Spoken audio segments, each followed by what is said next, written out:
Hi guys, and welcome to Last Light Radio channel. Tonight we step into a cotton plantation in 1855 where the first light of morning does not feel gentle at all.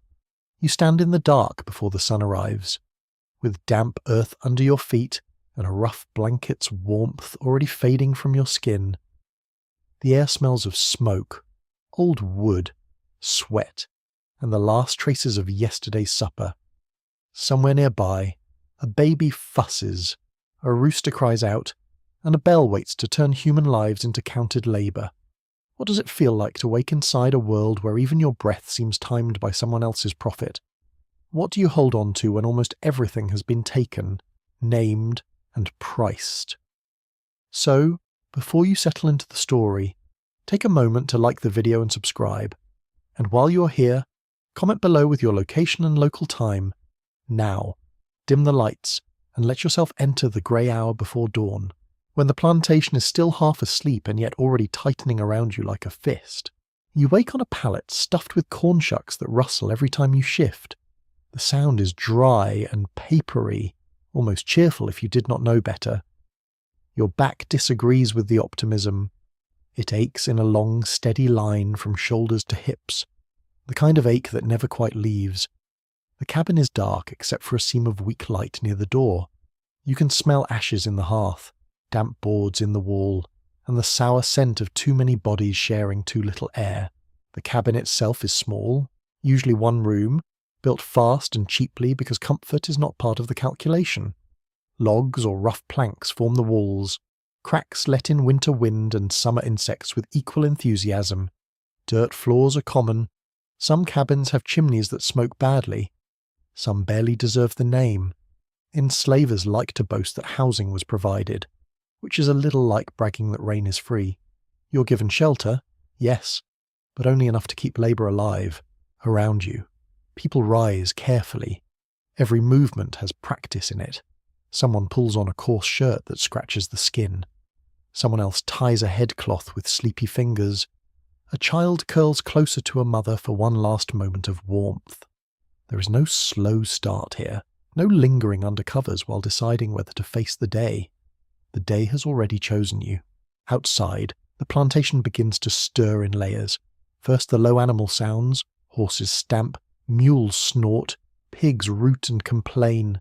Then comes the human rhythm, coughs, murmured voices, doors opening, footsteps on hard ground. At last the bell cuts through it all. Metal on morning air, sharp and final. It tells everyone that the owner's time has begun. You step into the cool darkness and feel wet grass against your bare ankles or worn shoes, depending on what has survived. The sky is just turning from black to charcoal. Cabins line the quarter in rows on many plantations, arranged with a practical eye. That arrangement is not accidental. It lets drivers, overseers, and owners watch more easily. Even home has a surveillance problem. A little food may be swallowed before work if any is left from the night before. Cornmeal is common. Salt pork if ration day has been kind, which it rarely is. Molasses sometimes. More often, the stomach receives a promise rather than a meal. Hunger becomes a background noise, like crickets or distant thunder. Present, persistent. Hardly worth mentioning because it is almost always there. In 1855, on the harshest cotton plantations of the Deep South, the pressure to produce is relentless. Cotton is called king by men who never stoop long in the rows. Prices and markets shape decisions made in counting houses far away, but you feel them in your shoulders, fingers, and spine. The larger the crop expected, the earlier the start. During picking season, the workday can stretch from first light to full dark, sometimes longer under moonlit urgency. There is nothing poetic about that moon. It simply helps someone else make more money. As dawn expands, the fields reveal themselves. Long rows, endless, it seems. Cotton plants stand low and stubborn, their opened bowls white against the earth, soft to the eye and cruel to the hand. You carry a sack that drags behind or hangs from the shoulder. It will grow heavier through the day, and your body knows that before it begins. Fingers reach, twist, pull, reach, twist, pull. The motion repeats until it settles into the muscles like a second heartbeat, Cotton has a reputation for softness that would be funny if it were not so insulting. The fibre is soft once cleaned and spun. In the field, it comes with burrs and sharp edges that catch skin. Hands crack, fingertips bleed, sleeves snag, dust rises. By noon it clings to sweat. By evening it gets into the nose and throat. You taste the field even after leaving it. The overseer appears on horseback or on foot, depending on the plantation and the man. He watches pace, posture, and sack weight. Some overseers shout constantly, as if noise itself were management. Some speak very little, which can be worse. Quiet men with power make people invent punishments in their heads, and those imagined punishments are often accurate. On many plantations, a driver, often an enslaved man forced into the role, helps keep the gang moving. That position brings no freedom, only a cruel nearness to authority and the resentment it creates. Historians still argue over how much room such drivers had to soften orders, and how often survival pushed them into enforcing the very system crushing them. You learn quickly that speed is never fast enough. There is always more expected. Measured output becomes its own weapon. If one person picks 200 pounds, another is asked why not 3. If the whole gang improves, the quota rises as though effort itself has betrayed you. Numbers on a scale at night can decide whether the next dawn begins with fear. The plantation runs through categories of labour, though the categories blur when work is needed. Field hands do the punishing agricultural labour most people picture first, especially in cotton regions. House servants face different burdens, living under intimate supervision inside the owner's world. Skilled workers, blacksmiths, carpenters, coopers, and others may receive slightly different tasks, yet remain trapped within the same ownership. Harsh plantations squeeze every ability from everybody. Versatility does not bring reward. It often brings more work. You move down the rows with others, and despite the pressure, there is a social world here. Careful and coded. People talk when possible, though not always openly. A joke passes from one picker to another, dry as dust and twice as useful. Humour survives in strange places. Gentle sarcasm becomes a tiny lantern in a dark room.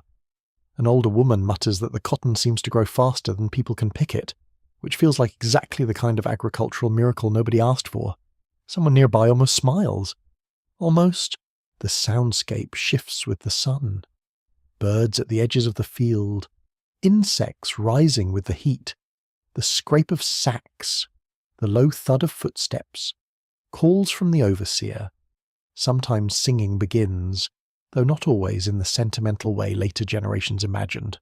Work songs can help pace movement, carry feeling, disguise communication, or simply push breath through tired lungs. Some spirituals contain layered meanings. A line about Jordan or home may sound purely religious to a white listener and mean something fuller to the singer. Faith and coded expression often live side by side. Religion on plantations is complicated. Enslavers sometimes encourage a version of Christianity that emphasizes obedience. Enslaved people often shape that faith into something far deeper and far less convenient for those in power. In whispered prayers and brush arbor meetings hidden in woods, biblical stories of deliverance matter intensely. Moses is not a decorative figure. He is a possibility. So is judgment. So is dignity before God when the law denies your personhood. That spiritual life does not erase suffering, but it gives language to endurance. By mid-morning, heat settles over the field.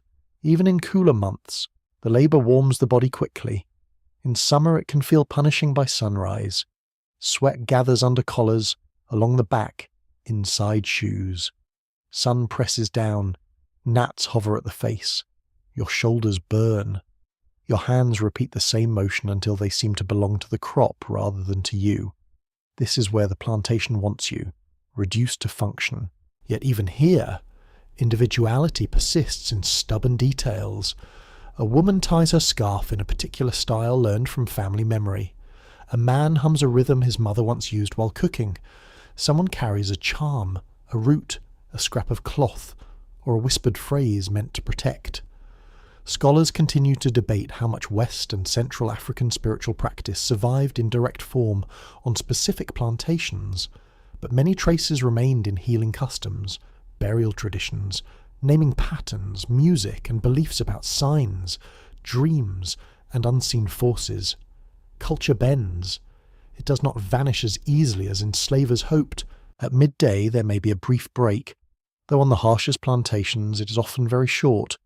You squat in the shade if there is shade. You eat what you can. Cornbread, cold bacon, maybe peas or a little syrup. Water if it is close and clean enough, yes, which is not guaranteed. The smell of crushed plants mixes with body heat and dust. Flies become suddenly ambitious. Rest feels less like comfort than a warning that more pain is coming. Children are present in this world too, and that fact alone should stop anyone from romanticising plantation life for even a second. Small children may stay near the quarters under the care of older people.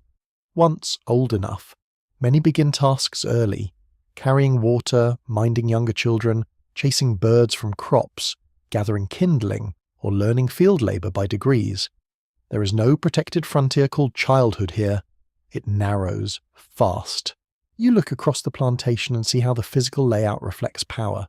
The big house sits apart, often elevated, better ventilated, better built, surrounded by porches and shade trees. Outbuildings cluster with purpose: smokehouse, dairy, kitchen, stables, gin house, barns. Order for them. Extraction for you. Even distance is political. The owner can look out over land and labour as though admiring scenery. For the enslaved, that same land is a trap measured in fences, roads, patrols, and strangers ready to question movement. And still, people form communities. That may be the most important truth in a place built to deny full humanity. Family bonds matter fiercely, even when legal marriage means nothing to the state. Friends become kin. Elders pass along skills, warnings, stories, recipes, remedies. Someone knows which leaves soothe a sting. Someone knows how to stretch meal into supper. Someone knows how to comfort a child after nightmares. Knowledge circulates quietly, hand to hand, voice to voice. There are small gardens on some plantations, patches cultivated in stolen scraps of time. Greens, beans, yams, or herbs might grow there if conditions allow. Chickens may be raised. Fishing, trapping, or hunting can supplement rations where enslavers permit it, or where watchfulness can be outwitted. These efforts matter enormously because official rations are often inadequate. The difference between surviving and collapsing can come from a hidden turnip, a caught rabbit, a handful of wild berries, or an old woman's knowledge of edible plants along a ditch bank. Hardly glamorous, entirely essential. Afternoon returns you to the rails. The light grows whiter, flatter, time stretches. Bodies move almost automatically, though the mind drifts where it can. Some think of children. Some think of lost parents or spouses sold away. Sale is an ever-present terror in 1855, especially as the domestic slave trade has already torn hundreds of thousands of people from the Upper South to the Deep South. A person can be joked with at breakfast and gone by nightfall if debt, punishment, or profit demands it. The uncertainty is part of the punishment. No whip required for that one. The mind does the work. As the sun lowers, the pace rarely eases. Cotton still waits. Weights still matter. The sack drags harder now. Fingers feel swollen. The field smells dry and tired. Somewhere a crow complains from a fence post like a tiny irritated supervisor. Honestly, the crow has the easier job. Eventually. Evening gathers and the final loads go to weighing. This moment carries tension. Numbers are recorded. Approval is scarce. Disappointment is theatrical. An owner or overseer may compare workers, threaten punishment, accuse laziness, or promise harsher treatment tomorrow. Plantation records from the era often reduce lives to columns, tallies, valuations, births, illnesses, losses, gains. Reading them now, you can feel the chill of a system that wanted accounting to replace conscience. When you walk back toward the quarters, the sky is softened to amber and violet. Smoke rises from cabin chimneys. The smell of cornmeal and greens, if there are greens, reaches the path. Children's voices flicker in the dusk. Your feet hurt. Your hands throb. Your clothing holds the day's dust. But there is a different atmosphere here than in the field. Not freedom, never that, yet a reclaimed human space, fragile and fiercely guarded. Supper is simple and often insufficient. Cornbread, mush, a bit of pork, sometimes sweet potatoes, peas, or collards. The taste is plain, sometimes salty, sometimes smoky, sometimes barely enough to bother naming. Even so, the meal gathers people into a brief circle of shared existence. Someone tells a story. Someone laughs once, quick and bright. Someone sings softly to a child. In the dim firelight, faces relax by degrees. Night on the plantation is not empty. It carries whispers, mending, prayer, care for the sick, and plans too delicate to speak loudly. It carries grief as well. Yet it also carries something the plantation cannot fully master. Inner life, memory, desire. The knowledge, however guarded, that no ledger can measure a person correctly. You lie down at last on the rustling pallet. The cabin is warm from bodies and fading fire. Crickets sing outside. A baby has finally gone quiet. Your arms feel heavy as wood. Through the wall cracks, a few stars look in. The bell will come again. The fields will wait. The harsh machinery of 1855 will grind on at dawn. But in this thin slice of darkness, you remain yourself, tired beyond words, and still more than the world around you is willing to admit. Morning is fully awake now, and the plantation has lost whatever softness the dark once offered. You stand in the bright field with the sun climbing higher, and the whole place feels exposed. Light spills over the rows, over the fences, over the horse tracks, over the faces bent low to work. There is nowhere for the eye to rest without meeting some reminder of control. The cotton glows pale against the earth, almost innocent at a distance. But up close it is just labour waiting to be torn free by sore hands. This part of the day belongs to surveillance. That is the real atmosphere around you. Not simply work, but watched work. Not simply movement, but movement evaluated, compared, and judged. On the harshest plantations in 1855, labour is shaped as much by fear as by force itself. You learn to hear a hoofbeat before you see the rider. You learn to notice when a shadow falls across your row. You learn the mood of a man from how he clears his throat. The overseer moves through the field like a reminder that someone is always measuring you. He may sit tall on horseback, hat low, crop in hand, or walk the lanes between rows with a cane, a whip, or a ledger. Some were hired men with little status outside this role, which may explain why so many clung to it with ugly enthusiasm. A little power can turn sour very quickly. Here, it curdles by breakfast. The language of command is constant. Faster, straighter rows, fuller sacks, no talking, keep moving. The orders are simple, but their repetition wears on the nerves like dripping water in a cave. Even silence becomes suspicious. If you are quiet, you may be plotting. If you speak, you may be wasting time. If you slow, you are lazy. If you stumble, you are careless. The rules shift just enough to make innocence impossible. Punishment does not always begin with a blow. Often it begins with display. The overseer lets his horse circle close. He stares. He makes an example of someone else while making sure everyone hears it. A sack is dumped and inspected. Cotton judged too dirty or too light is treated almost like a moral failure. That is one of slavery's ugliest tricks. It turns exhaustion into accusation. You can feel this pressure in the body before the mind names it.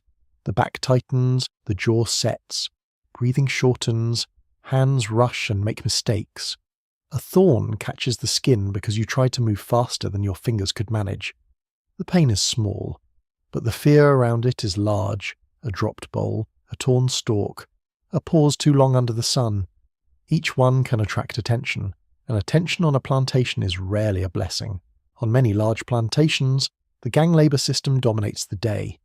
People are organised into groups and driven in coordinated pace, often by age, strength, and skill. First gangs handle the heaviest field work. Weaker workers, older people, and children may be placed in second or third gangs, though the word weaker does not mean spared, it simply means used differently. A body is sorted according to output. That is the logic. Cold, efficient, rehearsed. You look around and see how discipline shapes posture itself. Some people keep their eyes low because direct gaze can be read as defiance. Some move with careful steadiness, never appearing too eager, never too slow. A few have mastered the art of looking obedient while quietly conserving energy. That skill takes intelligence, patience, and nerve. Survival here is not passive. It is strategic. There is another figure in the field who complicates everything. The driver. Usually an enslaved man, sometimes older, sometimes physically imposing, sometimes simply trapped in the role by circumstance. He is ordered to help keep others working, and that forced position twists human relationships in painful ways. He may urge speed because his own safety depends on it.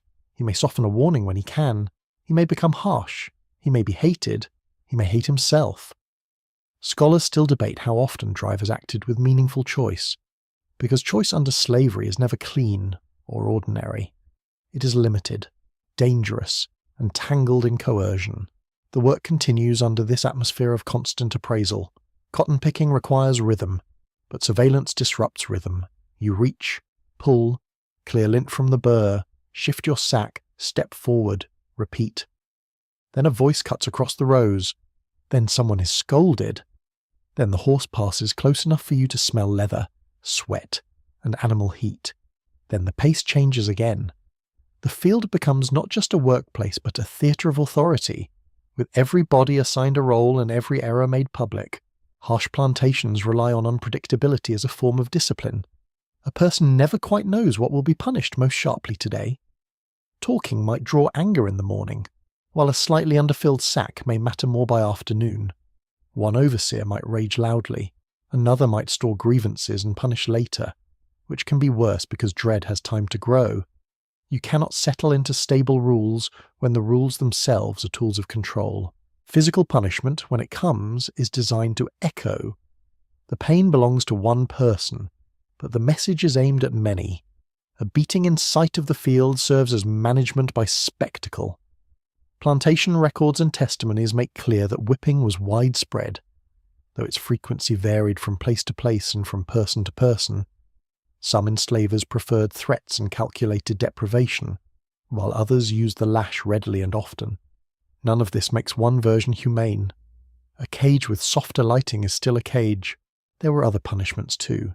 Food withheld, extra work assigned at night, iron collars, confinement, sale threats, family separation, humiliation in front of others. Every plantation had its own habits of cruelty, and cruelty has a way of becoming routine when profit rewards it. Historians continue to argue over how much some owners believed paternal stories about themselves while running systems of brutal labour discipline. The records suggest many were very good at lying to themselves and even better at lying to everybody else. You notice how weather becomes another accomplice to power. The sun is hotter now, pressing against your neck and shoulders. Heat magnifies everything. Sweat runs into your eyes. The cotton dust sticks to damp skin. Your tongue feels thick. Water matters, but access to it may be controlled, delayed, or used as a bargaining point. A person who asks too often risks being seen as troublesome. So thirst joins hunger and fatigue in that private corner of the body where complaints go to live unspoken. Still, people communicate. They always do. A glance can carry warning. A brief murmur can pass useful news. Someone at the end of the row may mutter that the overseer is in a foul temper, because the owner was displeased at breakfast. Someone else says the scales were set mean yesterday. This kind of intelligence matters. The field has its own information network, built from observation and trust. Tiny fragments of knowledge can protect a person from the worst edge of a bad hour. You may also hear bits of sarcasm breathed so softly they almost dissolve in the heat. A worker remarks that the overseer rides hard for a man whose hands have never met a cotton burr. Another says the horse looks more tired than the rider, which is insulting to both parties in an admirably efficient way. These moments do not undo the danger, but they keep the soul from going flat. Humour here is not entertainment, it is resistance against mental collapse. Some plantations in 1855 kept careful performance records. The weighing of cotton was not simply an evening ritual, it was part of a larger accounting system that tied labour to punishment and expectation. Men, women, and older children could be compared against one another in ways that ignored sickness, injury, pregnancy, age, and weather. A number on paper could become a threat by nightfall. The modern spreadsheet would feel right at home here, which is not a compliment to either one. You may think of violence as explosive, and sometimes it is, yet plantation power is often most effective when it becomes ordinary. The whip hanging nearby, the horse circling, the order barked for the 50th time, the knowledge that someone can enter your cabin, inspect your body, question your family, or sell your child. Terror that arrives every day in predictable clothing can be more exhausting than terror that screams. It asks the mind to stay alert forever. Women in the field bear this same regime, and often more. Many perform the same demanding agricultural labour as men while also facing sexual harassment or assault from overseers, owners, or other white men connected to the plantation. That threat can hover without warning. It changes the meaning of proximity, of being called away, of being noticed too closely. Plantations like to describe everyone as property in the abstract, but women lived the fact in especially intimate and violating ways. The body was treated as labour source, reproductive site, and vulnerable target all at once. Pregnancy does not guarantee relief. Some women worked deep into pregnancy, some returned quickly after childbirth. Children might be nursed in snatched moments if allowed, or handed to another caregiver while the mother was sent back to the field. The plantation's priorities are painfully clear. Her mother's body must produce cotton, and her child may be counted as future labour besides. The system wastes no opportunity for exploitation. Older people, too, remain under watch. Even when age or illness reduces output, harsh plantations rarely become tender. Elderly enslaved people might be assigned lighter tasks, childcare, spinning, mending, or other work, but their diminished strength could just as easily expose them to ridicule or neglect. An old person's worn body was often read not as evidence of a lifetime of forced labour, but as failure to remain useful. It takes a very inventive cruelty to blame the victim for the marks left by abuse. Noon approaches with its own kind of shimmer. The field seems to vibrate in the heat. Insects whine near your ears. Dust rises at every step. The smell is a mixture of dry plants, sweat, horse, and sun-baked earth. You feel the fabric at your shoulders growing stiff with salt. Muscles in your forearm twitch from repetition. Even your fingertips feel tired, which seems unfair until you remember that very little on a plantation has ever bothered to be fair. At a short break, if one comes, people lower themselves to the ground or crouch in whatever shade exists. The pause is brief enough to feel almost insulting. Food is swallowed quickly, water passed carefully, conversations are clipped. Nobody wants to waste breath or draw attention, yet breath is exactly what the body keeps begging for. The field can go strangely quiet in these moments. Quiet except for chewing, coughing, and the soft crackle of dry leaves under shifting feet. Then the work begins again, and the afternoon often brings the sharpest strain. Fatigue makes pace harder to maintain. The overseer knows this and watches for it.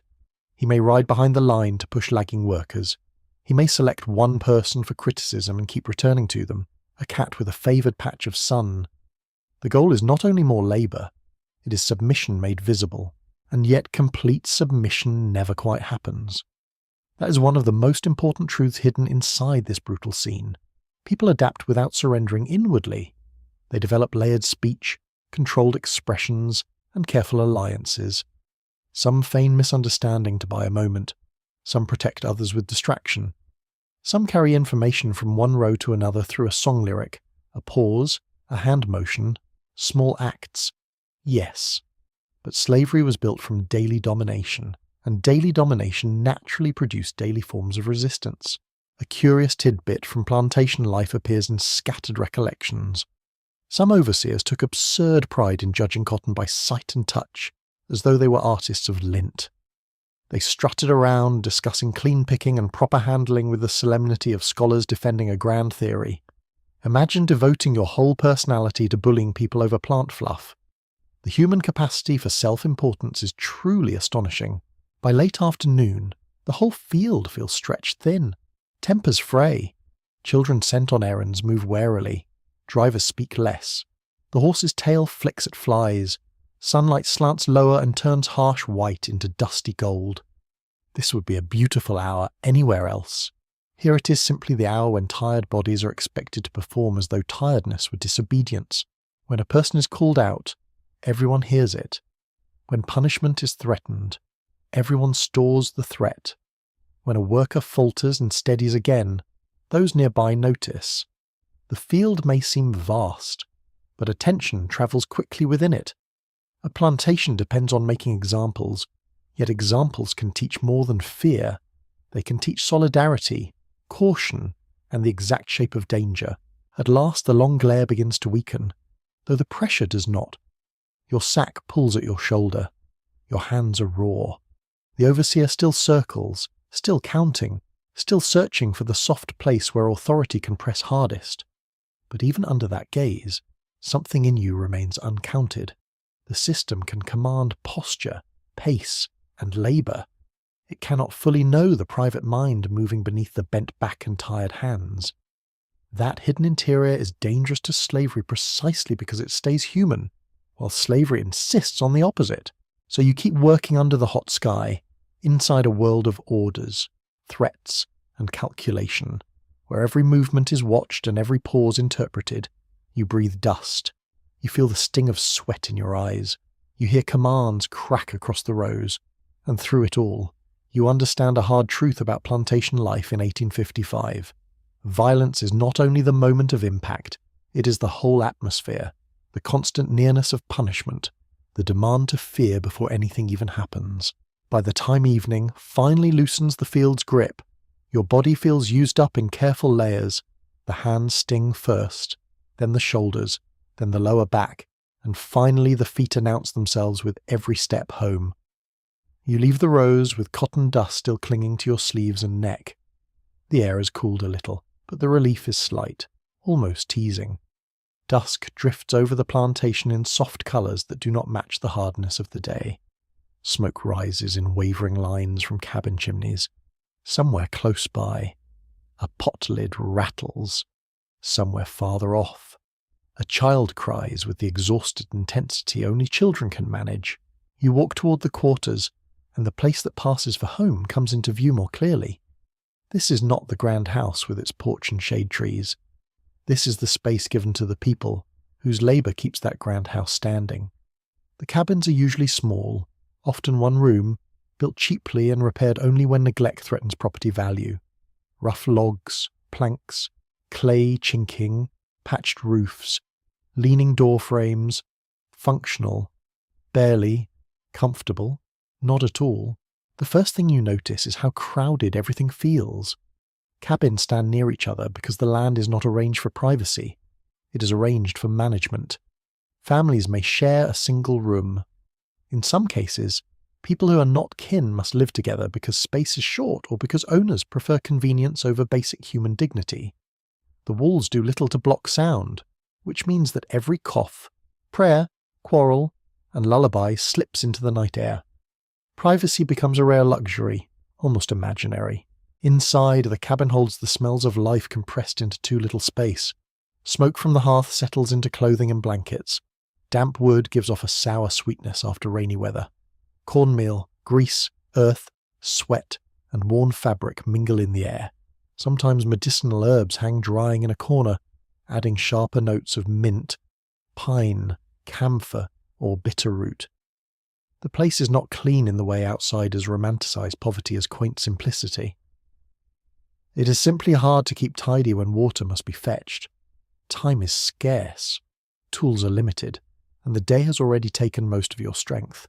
The floor may be packed dirt or rough boards with gaps wide enough to collect dust, crumbs, and cold air. Furnishings are sparse.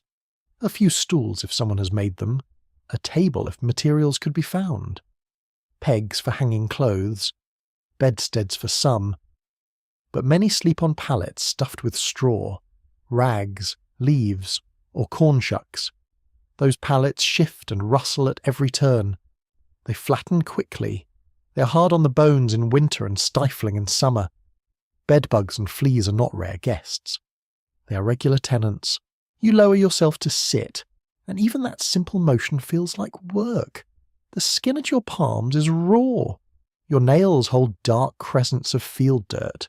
Shoulders tighten when you try to roll them loose. The body after field labour has a particular heaviness, not the pleasant tiredness of an honest day freely chosen, but a dragging fatigue that settles into the joints like wet sand. Your muscles do not quite trust that the work has stopped. They stay braced, expecting another order. Supper must still be made. That is one of the cruel jokes of plantation life. You finish a day of exhausting labour, only to begin the labour required to survive it. Firewood is arranged. A pot is set. Cornmeal is stirred into mush or baked into hoe cakes. If there is salt pork, it may be fried or stewed. If someone has greens from a patch, or beans or peas, they are washed and cooked. Sometimes a rabbit or fish adds variety, but that depends on luck, permission, or stealth. Many evenings offer little more than corn in one form or another. Rations on many plantations are predictable and inadequate. Cornmeal is the staple. Pork, often salt pork, may come weekly or monthly in measured amounts. Molasses is sometimes provided. Flour is less common for the enslaved than for the white household. Fresh vegetables may be grown in personal garden plots where allowed, and those gardens can be life-saving. Still, the official ration is often designed to sustain labour, not health. Hunger lingers at the edges of every meal, like an unwelcome relative who never actually leaves. You taste the food and know its limits. The cornbread is coarse, a little gritty between the teeth. The pork, if there is pork, is salty enough to make you thirstier. Greens offer depth when available, especially if cooked with fat, but nothing ever feels abundant. Portions are watched. Scraps matter. Bones may be boiled again. Fat is saved. Nothing useful is wasted because waste is a luxury for people who expect tomorrow's cupboard to be full. Some enslaved people become remarkably skilled at stretching thin provisions into something almost satisfying. A pinch of spice, a wild onion, a bit of sorghum, a handful of greens gathered near a ditch. These additions can transform a plain pot. Culinary creativity survives even under pressure. Foodways brought from Africa, adapted through the Americas, continue to shape how meals are seasoned, combined, and shared. Rice dishes, stews, greens, okra, smoked flavours, and one-pot cooking all carry long histories. Historians still debate the exact path of some recipes and ingredients from one region to another, but the continuity of black food knowledge is unmistakable. Night in the quarters is busy in ways outsiders often fail to imagine. The day may be done in the field, yet the community comes alive with necessary work. Clothes must be mended, shoes patched, children washed if water can be spared, a wound cleaned, a fever checked, a baby rocked, stories shared, news exchanged. Someone may twist cord, whittle a tool handle, plait hair, or patch a torn sack that will be needed again at first light. Leisure, in the modern sense, barely exists. Yet human presence fills the room with more than labour. You hear the textures of evening all around you. Spoons scrape wooden bowls. Fire pops softly in the hearth. A kettle hums just before boiling. Voices rise and fall in neighbouring cabins. One man laughs from deep in his chest. A woman hushes a child with a tune so quiet it almost melts into the crackle of the fire. Insects begin their steady chorus outside. Dogs bark once, then settle. The plantation sounds different at night, less commanding, more lived in. Touch matters here as much as sound. A mother's hand on a child's forehead, a head resting against a shoulder, the rough weave of a shirt rubbed at the collarbone, the heat of the hearth against shins chilled by evening air, the sting of water on split fingers, the softness of an old cloth saved for wrapping a newborn. Life under slavery is full of physical hardship, yet people continue to offer comfort through touch whenever they can. A squeeze of the arm can say more than a speech. The cabin is also where illness becomes visible, field labour wears bodies down, and disease travels easily in crowded quarters. Colds, fevers, stomach troubles, chest infections, skin ailments, and untreated injuries are common. Enslavers often provided minimal medical care, especially when preserving labour value mattered, but their concern was economic first, humane second if at all. Plantation doctors, where they appeared, did not necessarily improve matters. Enslaved healers, midwives, and root workers often carried the more trusted knowledge inside the community. A curious detail appears in many accounts. Domestic remedies could be remarkably sophisticated, shaped by African traditions, native plant knowledge, and practical experimentation. Onion poultices, herbal teas, poultices for swelling, bark preparations, and carefully observed treatments for childbirth and fever all circulated by memory and practice. Some remedies worked well. Some helped mainly by giving comfort and attention. Some remained difficult for scholars to identify because the plant names varied from place to place.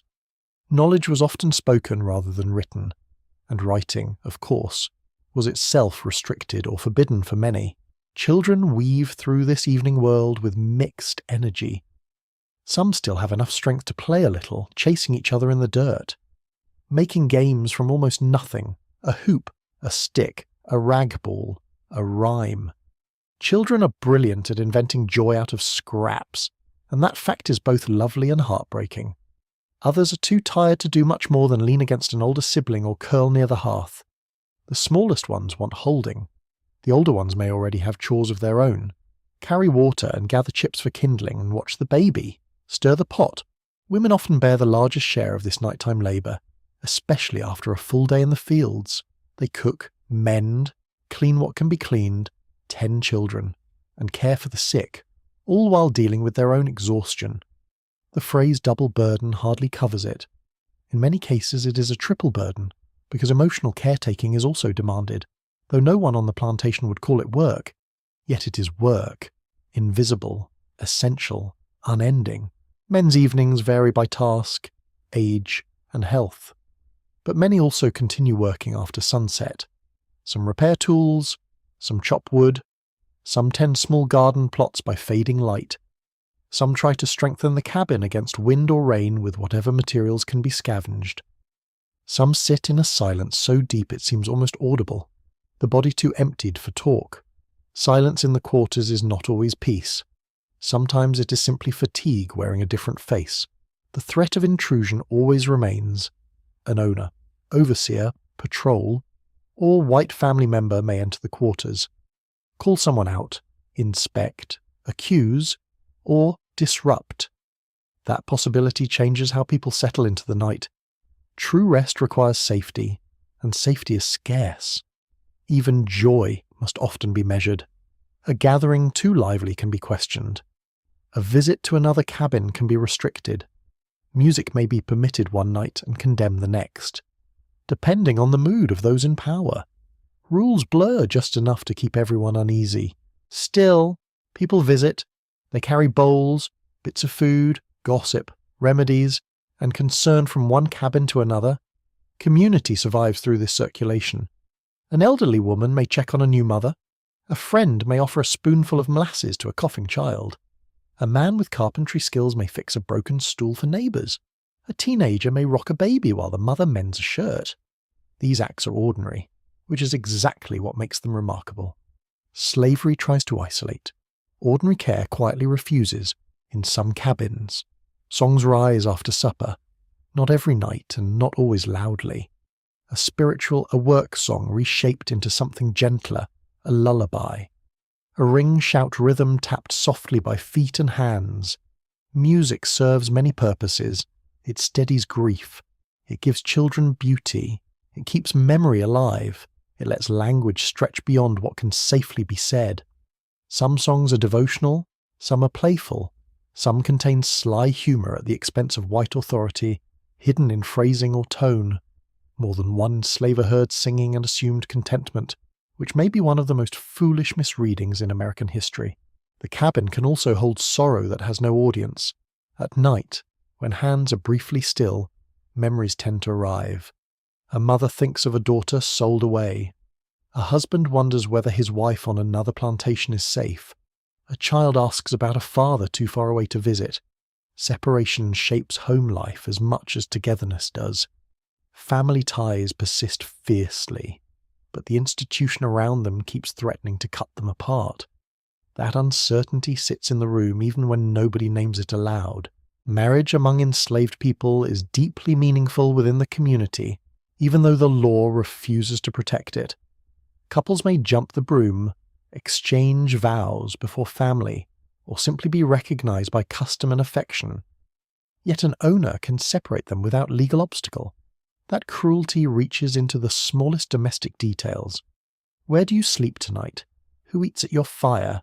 Whose child learns your voice? Home is built under permanent threat of removal. There's also the matter of clothing, and by night its condition becomes painfully obvious.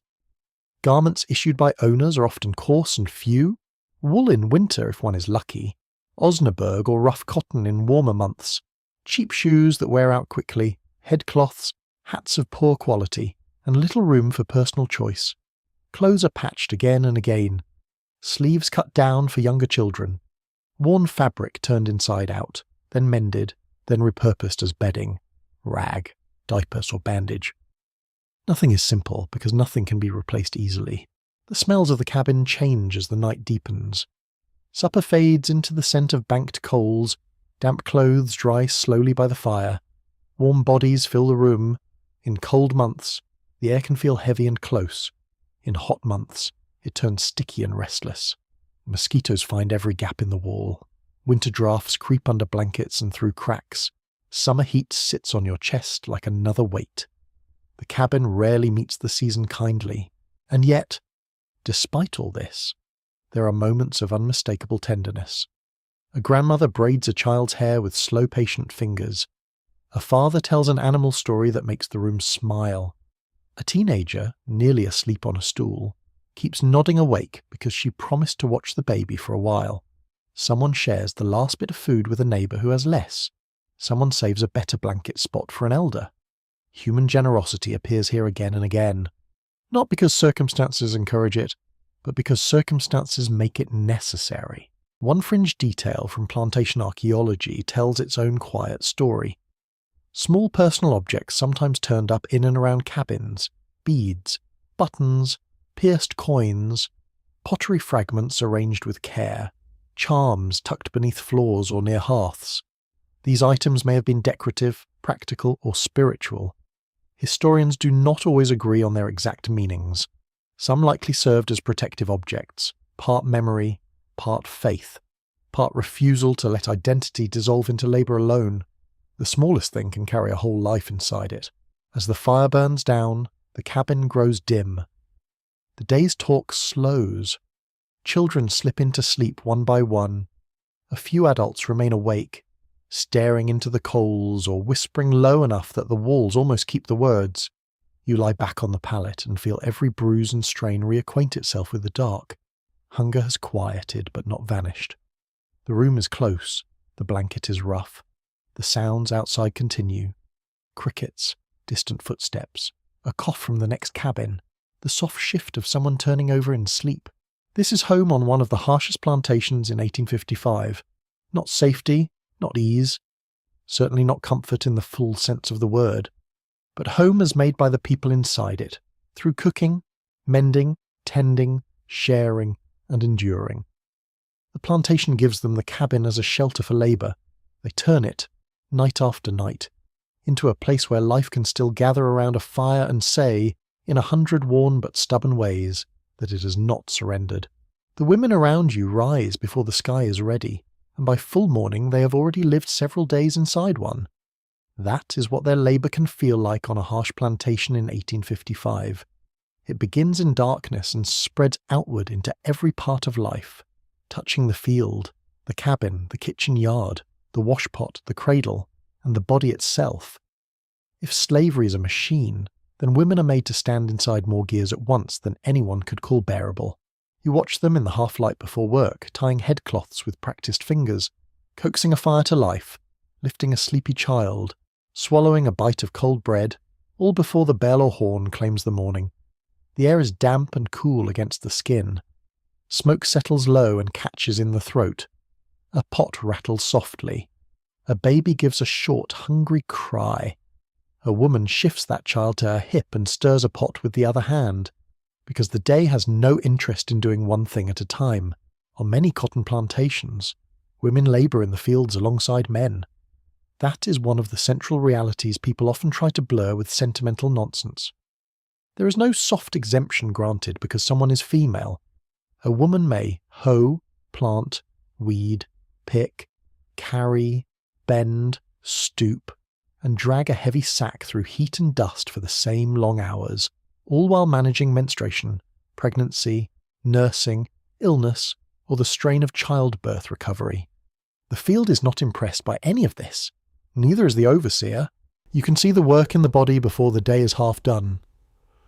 A woman's hands move fast over cotton, fingers toughened by repetition and cut by burrs just the same. Sweat darkens the cloth at her back. Dust gathers at the hem of her dress. She straightens only for a second, one hand pressed into the small of her back, then bends again. The movement is so practiced it almost looks natural, which is perhaps the ugliest trick of all. Repetition can disguise cruelty by making it seem normal. Women are often assigned quotas like everyone else, though age, plantation size, crop conditions, and owner habits affect exact demands. Still, the principle is plain. A woman is expected to produce. If she does not, the system rarely asks why in any humane sense. Tired, sick, nursing, pregnant, grieving, injured. None of this automatically protects her from criticism or punishment. On some plantations, women in advanced pregnancy were shifted to lighter tasks, but on others they remained in the fields until very near delivery. Historians still argue over how often planters made practical accommodations, because records can be self-serving and testimonies vary sharply by region and owner. What is clear is that compassion was not the organising principle. The field labour itself is only part of the burden. That is what makes women's experience so relentlessly demanding. After working all day under sun and supervision, many return to the quarters to begin what might be called the second shift, though the phrase sounds far too tidy. Cooking, washing, mending, caring for children, tending the sick, cleaning what little can be cleaned, preparing for the next day. All this falls heavily on them. The plantation benefits from this labour without counting it fully. The body pays the bill anyway. There are women assigned to domestic service too, and their lives are hardly easier just because they work closer to the big house. In some ways, they live under greater tension. A domestic worker may cook, clean, wash linens, wait at table, nurse white children, dress the mistress and fetch water, scrub floors to empty chamber pots, or stay awake for late-night demands. The labour is intimate, repetitive, and closely watched. There is little room to breathe, little room to be unseen, and very little room to refuse. Inside the big house, a woman's posture can become another assigned task. She must move quickly but never seem rushed. She must hear every order but pretend not to hear private conversations, insults, and hypocrisies. She may be expected to show warmth to white children while being denied stable time with her own. The emotional strain of that arrangement is hard to measure. Affection under coercion is never simple. A child may genuinely cling to the woman who tends him, and she may genuinely care for him. But the power surrounding that bond remains cruel and distorted. One of the bitterest facts of plantation life is that enslaved women often nursed white infants while their own babies were nearby or left to others. Wet nursing was not rare. Owners valued it because it saved money and labour in the white household. Imagine the physical and emotional demand of feeding another woman's child while worrying whether your own has been fed, soothed, or left crying. There are few arrangements more nakedly revealing of slavery's priorities. The work of washing clothes deserves its own dark little spotlight. Laundry on a plantation is not a neat basket and a pleasant afternoon. It is hauling heavy water, heating it over a fire, stirring lye soap, scrubbing rough fabric against boards or by hand, wringing cloth with aching wrists, lifting wet garments that weigh much more than they did dry, then hanging, folding, patching, and starting again. sheets from the big house, work clothes from the quarters, diapers, towels, shirts, skirts. All of it passes through hands already tired from everything else. The washyard smells of ash, soap, wet cloth, and strain. Women also carry deep responsibility for the survival of culture inside the quarters. They teach children songs, prayers, manners, names, cautions, and ways of understanding the world.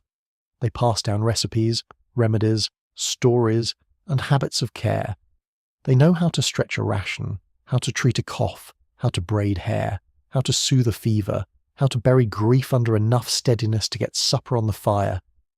A plantation owner may claim ownership of labour, but he does not truly understand the invisible work that keeps a people intact. That invisible work becomes especially clear around childbirth. Enslaved women are expected to bear children in a system that sees those children not only as beloved family members, but also as future property. This is one of slavery's most chilling calculations. Fertility can be treated as an asset. On some plantations, women of childbearing age were valued and priced with this in mind. The body became a site of labour and reproduction at once, and the line between those two things was not just blurred but actively exploited. Pregnancy under these conditions is frightening enough. Childbirth can be more so. Midwives in the enslaved community often play an essential role, bringing practical skill and emotional strength to deliveries that take place with limited supplies and uncertain medical support. They know positions, herbs, cloths, prayers, and signs of danger. Their knowledge is respected because it is earned. White doctors may appear for difficult cases, but not always, and their interventions were not consistently safe or kind. Maternal and infant death were very real possibilities, though exact rates remain debated because plantation records often neglected the truth or recorded it coldly. After birth, rest may be brief. Some women return to work sooner than their bodies are ready because plantation labour schedules leave little room for recovery. A nursing mother may be called from the field at certain times, or she may not. Her milk, her exhaustion, her pain, all are treated as obstacles to labour rather than realities of life. Yet she keeps going, because the child needs feeding, because punishment is near, because there is no official space to fall apart. The emotional life of mothers under slavery is difficult even to describe without feeling the weight of it in your chest. Love is fierce because danger is constant.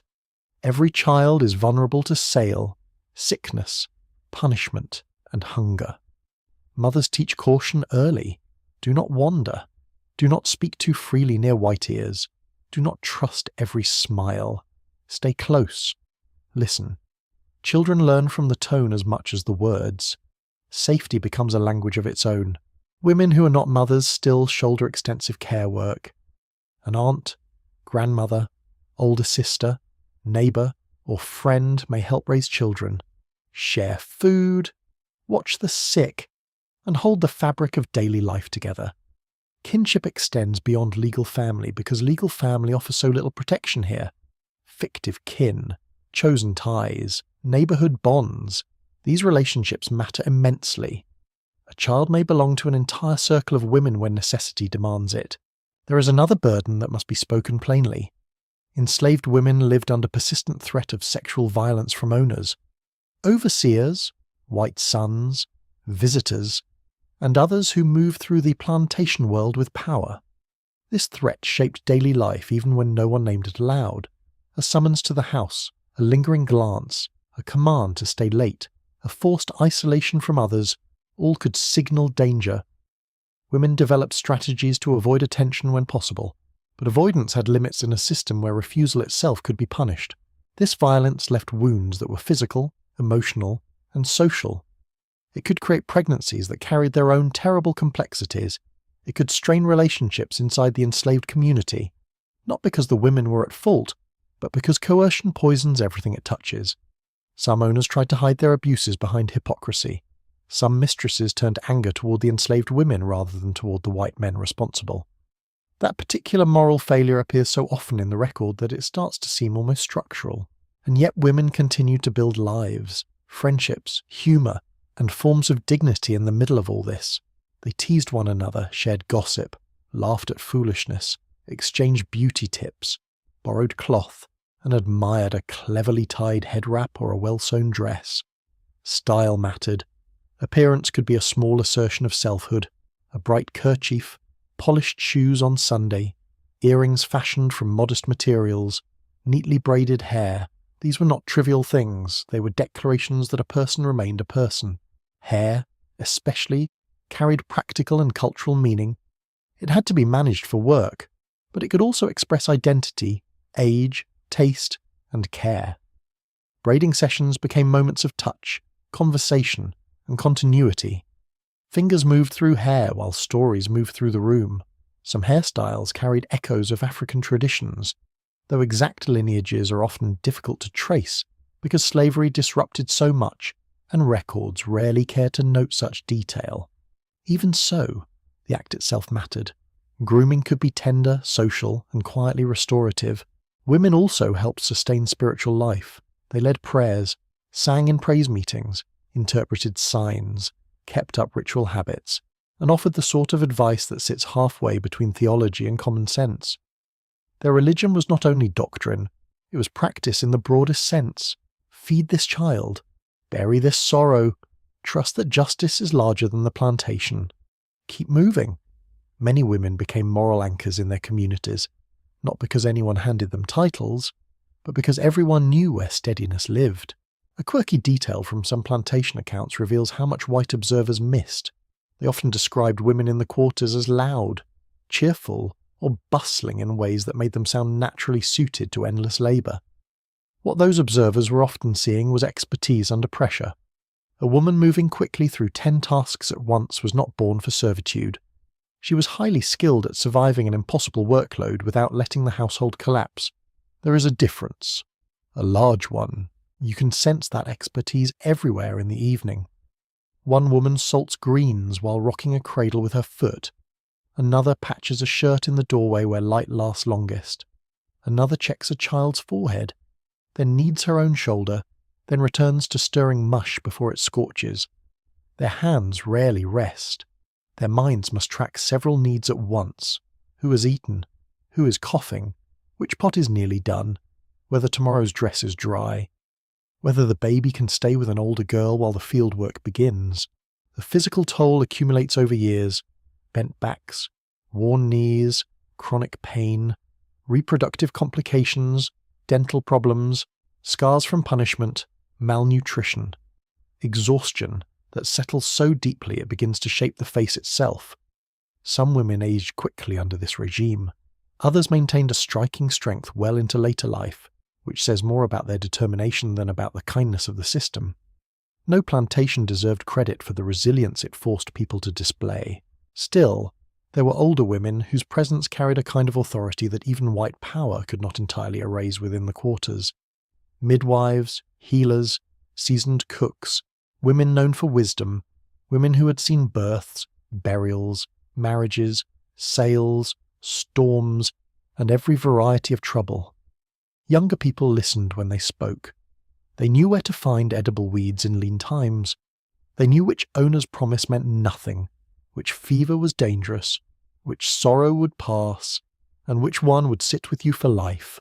By the time night settles, the women around you are still moving. The fire must be banked, the child must be laid down, the shirt must be folded, the water must be saved. The small tasks continue until the dark finally wins. Only then do they sit or lie still, and even stillness is not peace. It is often merely the point where fatigue overrules duty. This is what life was actually like for black women on the harshest plantations in 1855. Not a single burden, but many. Not one role, but several imposed at once. Field hand, cook, washer, nurse, mother, midwife, healer, protector, target, teacher, comforter. The plantation tried to use every part of them. What it could not extinguish was the depth of skill, endurance, intelligence, and care they kept creating anyway. Even in a world determined to take and take and take, children are everywhere on the plantation, though the system pretends not to notice what that means. You see them in doorways at dawn, barefoot in the dust, hair half braided, eyes still swollen with sleep. You hear them before you see them sometimes. A quick laugh, a whine, a little song made from almost nothing. They live inside the same hard world as the adults, but they meet it first in fragments. A rule here, a warning there, a hand pulling them back from danger before they can even name the danger properly. Early childhood on a harsh plantation in 1855 can look deceptively ordinary from a distance. A toddler follows an older sibling. A baby is rocked on a lap. A group of children chase one another beside the cabins while the evening fire is being built. Yet the ordinary surface hides constant threat. These children are born into legal bondage. Before they know what a law is, the law has already decided they can be owned. Before they know the value of money, someone has already placed a market value on their bodies. The youngest children usually stay near the quarters under the care of those too old for heavy field work. Women assigned to domestic tasks nearby, older girls, or mothers during whatever brief time can be stolen. You may find them wrapped in cloth on pallets, tied against a hip, or watched by a grandmother whose hands have spent decades in labour and now spend their evenings soothing the very future that the plantation hopes to exploit. The sounds around them are the sounds of constrained life. Fire crackling, pots scraping, women calling names, babies fussing, grown voices lowered when white ears pass nearby. Infancy is precarious. Illness can arrive quickly. Food depends on a mother's health, milk supply, and time to nurse. Cleanliness is difficult to maintain when water is limited and work schedules are brutal. A fever in the night is never just a fever. It carries fear with it. A cough can linger and worry everyone in the room. Childhood sickness on plantations was common, and infant mortality could be painfully high, though exact rates are hard to pin down because records were inconsistent and sometimes careless. Historians still argue over the degree to which some planters tracked child health in detail, since children represented future labour yet were often neglected in the present. As children grow, the plantation begins to define them less by age than by usefulness. That shift happens early. A very young child may be asked to carry kindling, fetch water from a nearby barrel, fan flies away from a sleeping baby, or gather eggs if poultry are kept. These tasks sound small, and in another setting they would be simple chores. Here they are part of a long education in obedience and labour. A child learns quickly that being helpful is praised, while forgetting, wandering, or playing too long can bring anger. By 6 or 7, many children are already more deeply involved in work. Boys and girls alike might scare birds from fields, gather chips for fires, watch younger children, pick up dropped cotton, carry messages, or bring water to workers. The line between childhood and labour thins so gradually that it can almost disappear. There is no grand ceremony for leaving childhood behind. There is just one more duty, then another, until the day belongs less to games and more to commands. You notice how adults teach caution in tones rather than speeches. Stay where I can see you. Do not answer back. Mind who is calling you. Do not run toward the road. Do not touch that horse. Hush now. Listen. The lessons pile up. They are practical and urgent. White children on the same plantation may be encouraged to roam, shout, and experiment. Black children are taught surveillance before they can fully understand the word for it. They learn danger by its shape, by the face wearing it, by the way the air changes when authority approaches. The emotional world of these children is complicated. They play because children do. They invent games from sticks, stones, rags, old hoops, songs, and rhythm. They laugh, wrestle, race, and imitate adults in ways that can be both funny and heartbreaking. A little girl may rock a corncob as if it were a baby. A boy may pretend to drive an imaginary mule team, taking on the stern voice of a grown man with absurd seriousness. Play becomes rehearsal, commentary, and escape all at once. It is not innocence untouched by slavery. It is innocence negotiating with slavery. Toys are usually improvised. Rag dolls, carved animals, whittled tops, little wagons from scraps of wood, strings tied to a bent hoop. Marbles, if any can be found or fashioned.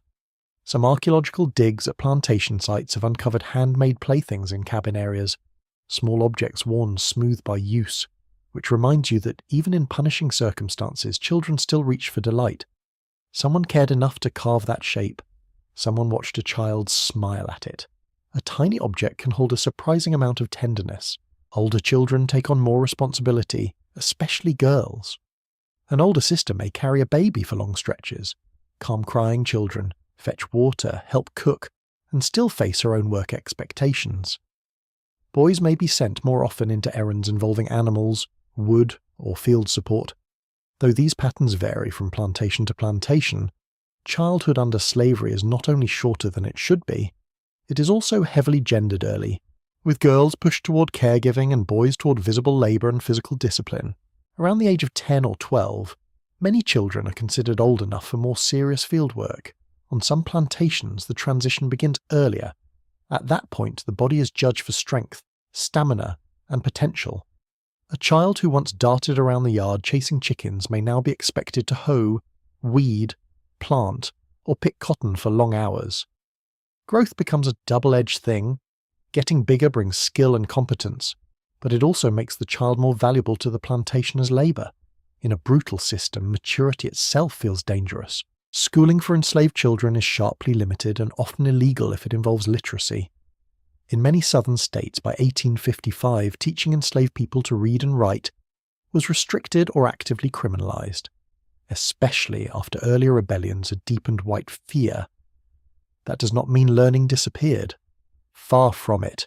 Children absorbed enormous amounts of knowledge informally. They learned stories, songs, prayers, herbal lore, work skills, family histories, local geography, and coded social knowledge. Some were secretly taught letters by parents, siblings, or rare sympathetic individuals. Others learned to count through daily work and rationing. Education survived in whispers, patterns, and memory. There is a strange cruelty in how often white people on plantations spoke of black children as naturally cheerful, as though the occasional laugh proved contentment. Children laugh because they are alive, that is all. A laugh beside a cabin at dusk does not cancel the hunger, the danger, or the fact that the child laughing may be sold within a year. To mistake resilience for happiness is one of history's laziest moral failures. Sale is the great shadow over childhood. Young children may not understand the mechanism of the slave market, but they understand absence very quickly. Someone is here one day and gone the next. A mother is weeping, a father is walking in circles, an older brother has not returned. Children notice missing voices before adults can hide the truth. They ask questions in the simple, blunt way children do, and sometimes there is no merciful answer to give. A child can learn what power is by discovering that love does not guarantee you stay together. Adolescents on plantations live in a difficult in-between state. They are not treated as children when labour is needed, yet they are denied the autonomy associated with adulthood. Their bodies are watched more closely. A teenage boy may begin to draw harsher punishment because he is seen as stronger, more independent, or more threatening. A teenage girl may attract dangerous attention from white men, or face greater burdens caring for younger children. The plantation marks puberty not with guidance or celebration, but with sharper exploitation, and yet youth also brings forms of vitality that slavery cannot fully flatten.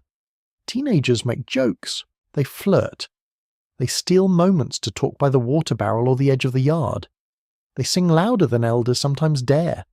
They test boundaries in tiny ways, knowing full well the cost of crossing them too openly. That spark of youth can be joyful and frightening at once. Joyful because life insists on itself. Frightening because the system keeps trying to pin that life down. You can hear childhood in the plantation soundscape. The uneven patter of little feet outside a cabin. The rhythmic chant of a clapping game. A baby's laugh turning suddenly into a scream. The soft fussing of tired children at dusk. The whispers of older siblings settling younger ones onto pallets. These sounds thread through the quarters and remind you that plantation life is not only built around labour in the field, it is also built around the making and shaping of human beings who are expected to enter that labour next. Mothers, fathers, grandparents, aunts, uncles, and neighbours all contribute to children's upbringing. Discipline inside the quarters often exists in tension with the brutality outside it. Adults try to shape children firmly enough to keep them safe, but gently enough to preserve their spirit. That balance is nearly impossible. A mother may scold sharply because wandering near the road could be fatal. A father may insist on silence before a white visitor, not because he wants obedience for its own sake, but because a loose word can bring punishment on the whole family. Love sometimes arrives in tones children may not appreciate until much later. Storytelling matters enormously. In the evening, children hear animal tales, family memories, Bible stories, warnings wrapped in humour, and accounts of cunning figures who survive through wit rather than strength, trickster stories, especially those that later became associated with figures like Brer Rabbit, carry deep cultural significance. The small creature outsmarting the powerful one is never just a funny tale. It is instruction disguised as entertainment. It teaches alertness, creativity, and the possibility of mental victory when physical power is impossible. Children also learn through ritual and religion. They hear prayers over food and sick beds. They listen to spirituals without always grasping every layer of meaning, then slowly come to understand more. They watch elders close the eyes of the dead, bless a newborn, or speak of the Lord with a mix of reverence and plain good sense. Faith becomes part of the emotional architecture of childhood, not as abstract doctrine first, but as rhythm, sound, reassurance, and hope spoken into fear. The harshness of plantation life does not erase childish curiosity. Children ask where the road leads, why the moon changes shape, whether the north is really different, why some people get sold and others do not, why white children can read books openly, whether angels can see inside cabins, whether God hears crying at night. Adults answer as best they can. Some answers are practical. Some are protective half-truths. Some are uncertain because uncertainty is the only honest response. One quirky detail from recollections of plantation life is how often children became experts in the local environment. They knew where berries grew, where frogs hid after rain, which trees offered climbing branches, which corners of the yard stayed shady longest, and which dogs were safe to approach. That knowledge brought tiny moments of freedom. A child who knows where wild fruit can be found has discovered not just a snack, but a private piece of the world. Even small geographies matter when your larger world is controlled. Clothing marks childhood too. Little ones often wear simple, coarse garments that offer little comfort. Shoes may be absent much of the year, especially in warm months, leaving feet tough but vulnerable to thorns, heat and cold. Hand-me-downs are common. Dresses and shirts are patched and repatched. A garment made for one child may pass through several others before becoming a rag. Sunday, if observed with even slight difference, may bring cleaner clothes or a carefully tied scarf, a small dignity that children notice and remember. Some children witness punishment directly, and those scenes imprint themselves deeply. A child who sees a parent whipped, threatened, or humiliated learns more about power in one afternoon than any child should. Others may be shielded when possible, but shielding is incomplete on a plantation where cabins, fields, and authority are all so close together. Fear enters childhood not as one dramatic revelation, but as an atmosphere that settles slowly into the bones. Still, tenderness survives. A boy asleep with his head in his grandmother's lap. A girl proudly showing off a rag doll with one button eye. Two brothers whispering before sleep until one drifts off mid-sentence. A teenager braiding a little sister's hair by firelight. A father carving a toy from scrap wood despite aching hands.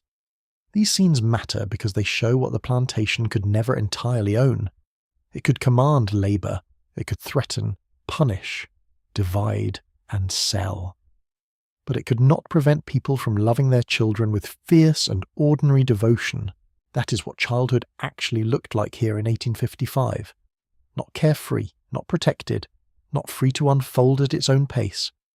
Childhood existed under pressure, shortened by work, sharpened by danger, and haunted by the possibility of separation, yet it still contained laughter, imagination, stubborn play, and the daily labour of adults trying to raise children into full human beings in a world intent on denying exactly that. When night settles fully over the plantation, the world changes shape. The rows disappear into darkness. The big house grows quiet behind its shuttered windows. The overseer's horse is finally still. Yet the night does not belong entirely to sleep. It becomes the hour when another life begins to move beneath the surface. Careful, hushed, and deeply felt.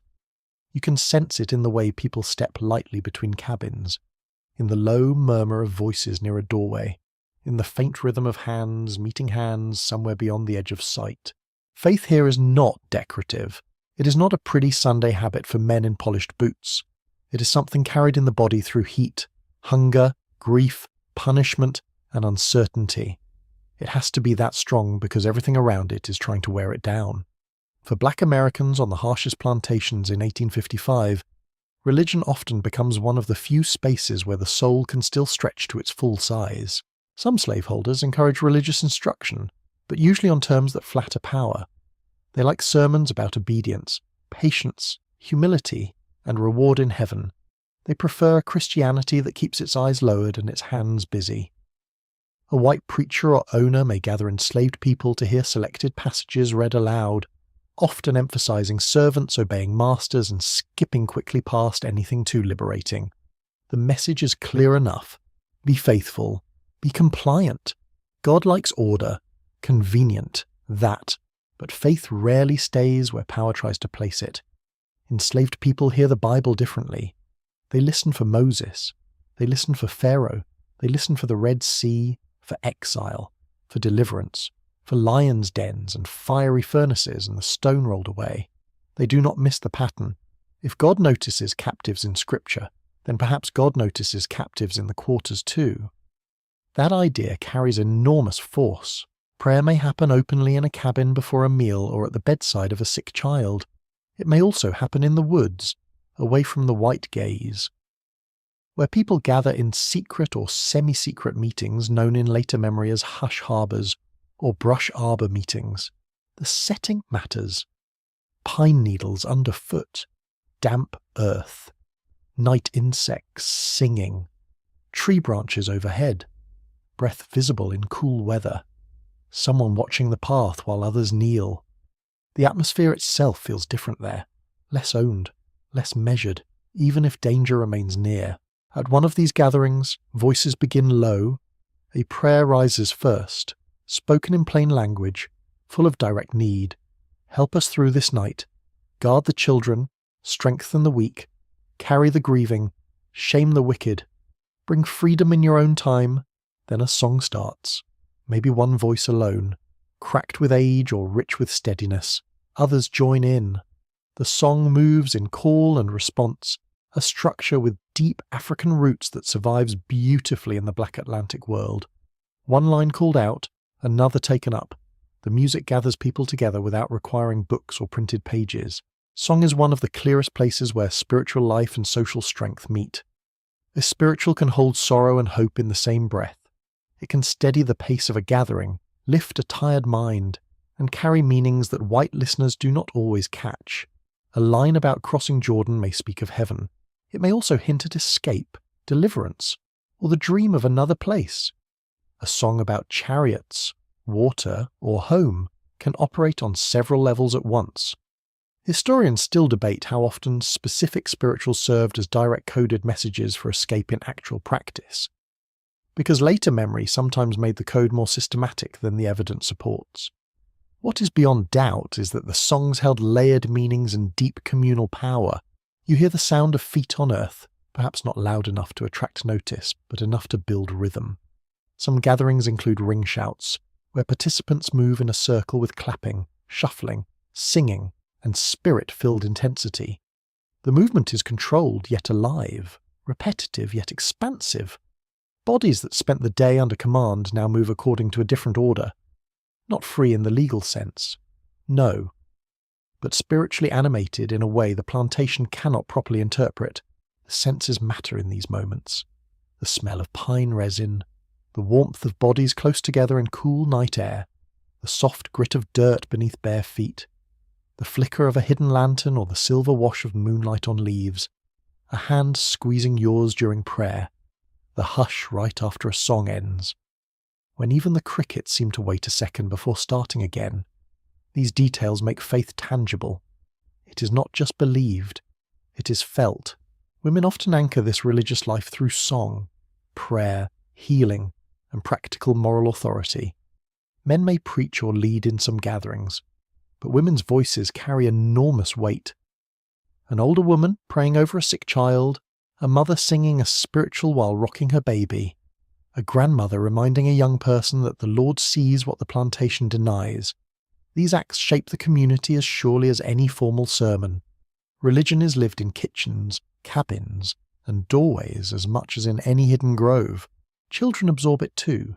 They hear the cadence of prayer before they understand every word. They learn choruses by repetition.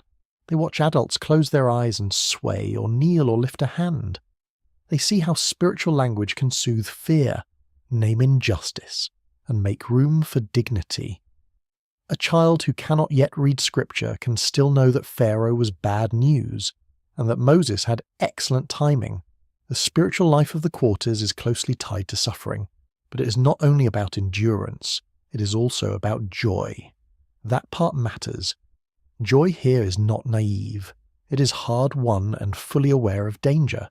A lively song, a burst of laughter after testimony, a child clapping out of rhythm while elders smile, a playful line slipped into a hymn. These moments reveal that sacred life can hold delight too. White observers often misunderstood this joy as proof that enslaved people were content. In truth, joy often appears not because pain is absent, but because pain refuses to be the only voice in the room. There are many kinds of religious authority at work. Some people are known as strong prayer warriors. Some are respected exhorters who speak passionately in gatherings. Some are healers whose spiritual and herbal knowledge overlap. Some are simply steady souls whom others trust in trouble. Titles may be informal, but influence is real. Community recognition matters more than official appointment, especially in a world where official structures are usually hostile or manipulative. Biblical stories take on a living quality here. Daniel in the lion's den is not a distant hero. He is someone who kept faith while trapped under hostile power. The Israelites in bondage are not abstract figures from ancient history. They are a mirror. Jesus' suffering under unjust authority resonates deeply as well. A saviour acquainted with grief, humiliation, and violence speaks differently to people forced into degradation than he does to those seated comfortably on a veranda. You may also notice that faith and practical care are not kept separate. A woman may pray over a feverish child and then prepare a bitter tea. A man may ask God for strength and then quietly arrange a safer sleeping place for an elder. A group may sing for comfort and then share food with a family running short. Religion in the quarters often binds the spiritual and the material together because survival itself requires both. There are tensions too. Not everyone experiences faith in exactly the same way. Some may distrust forms of preaching associated with white control. Some may feel abandoned by God in moments of deep loss. Some may prefer private prayer to communal worship.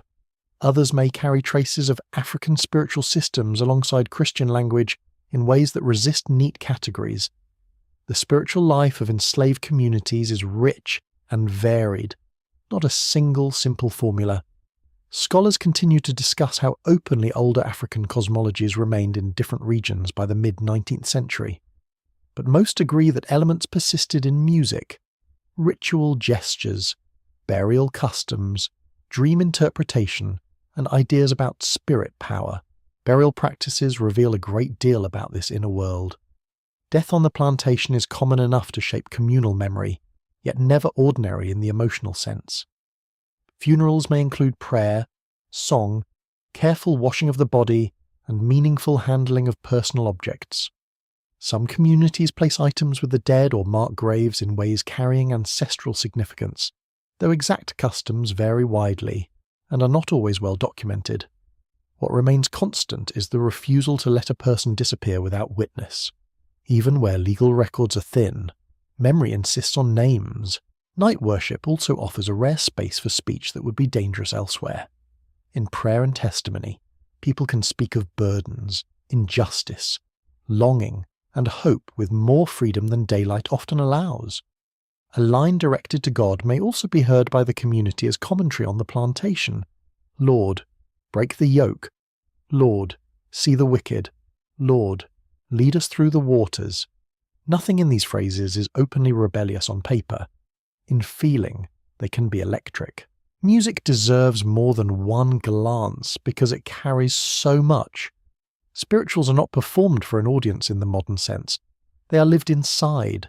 The melodies often bend notes in ways that stretch emotion beyond the limits of straightforward speech. Repetition deepens the feeling instead of flattening it. The voice may moan, soar, tremble, answer itself, or slip into harmony unexpectedly. The sound can be intimate as breathing, or powerful enough to fill the trees. Much later, the wider world will admire these musical traditions.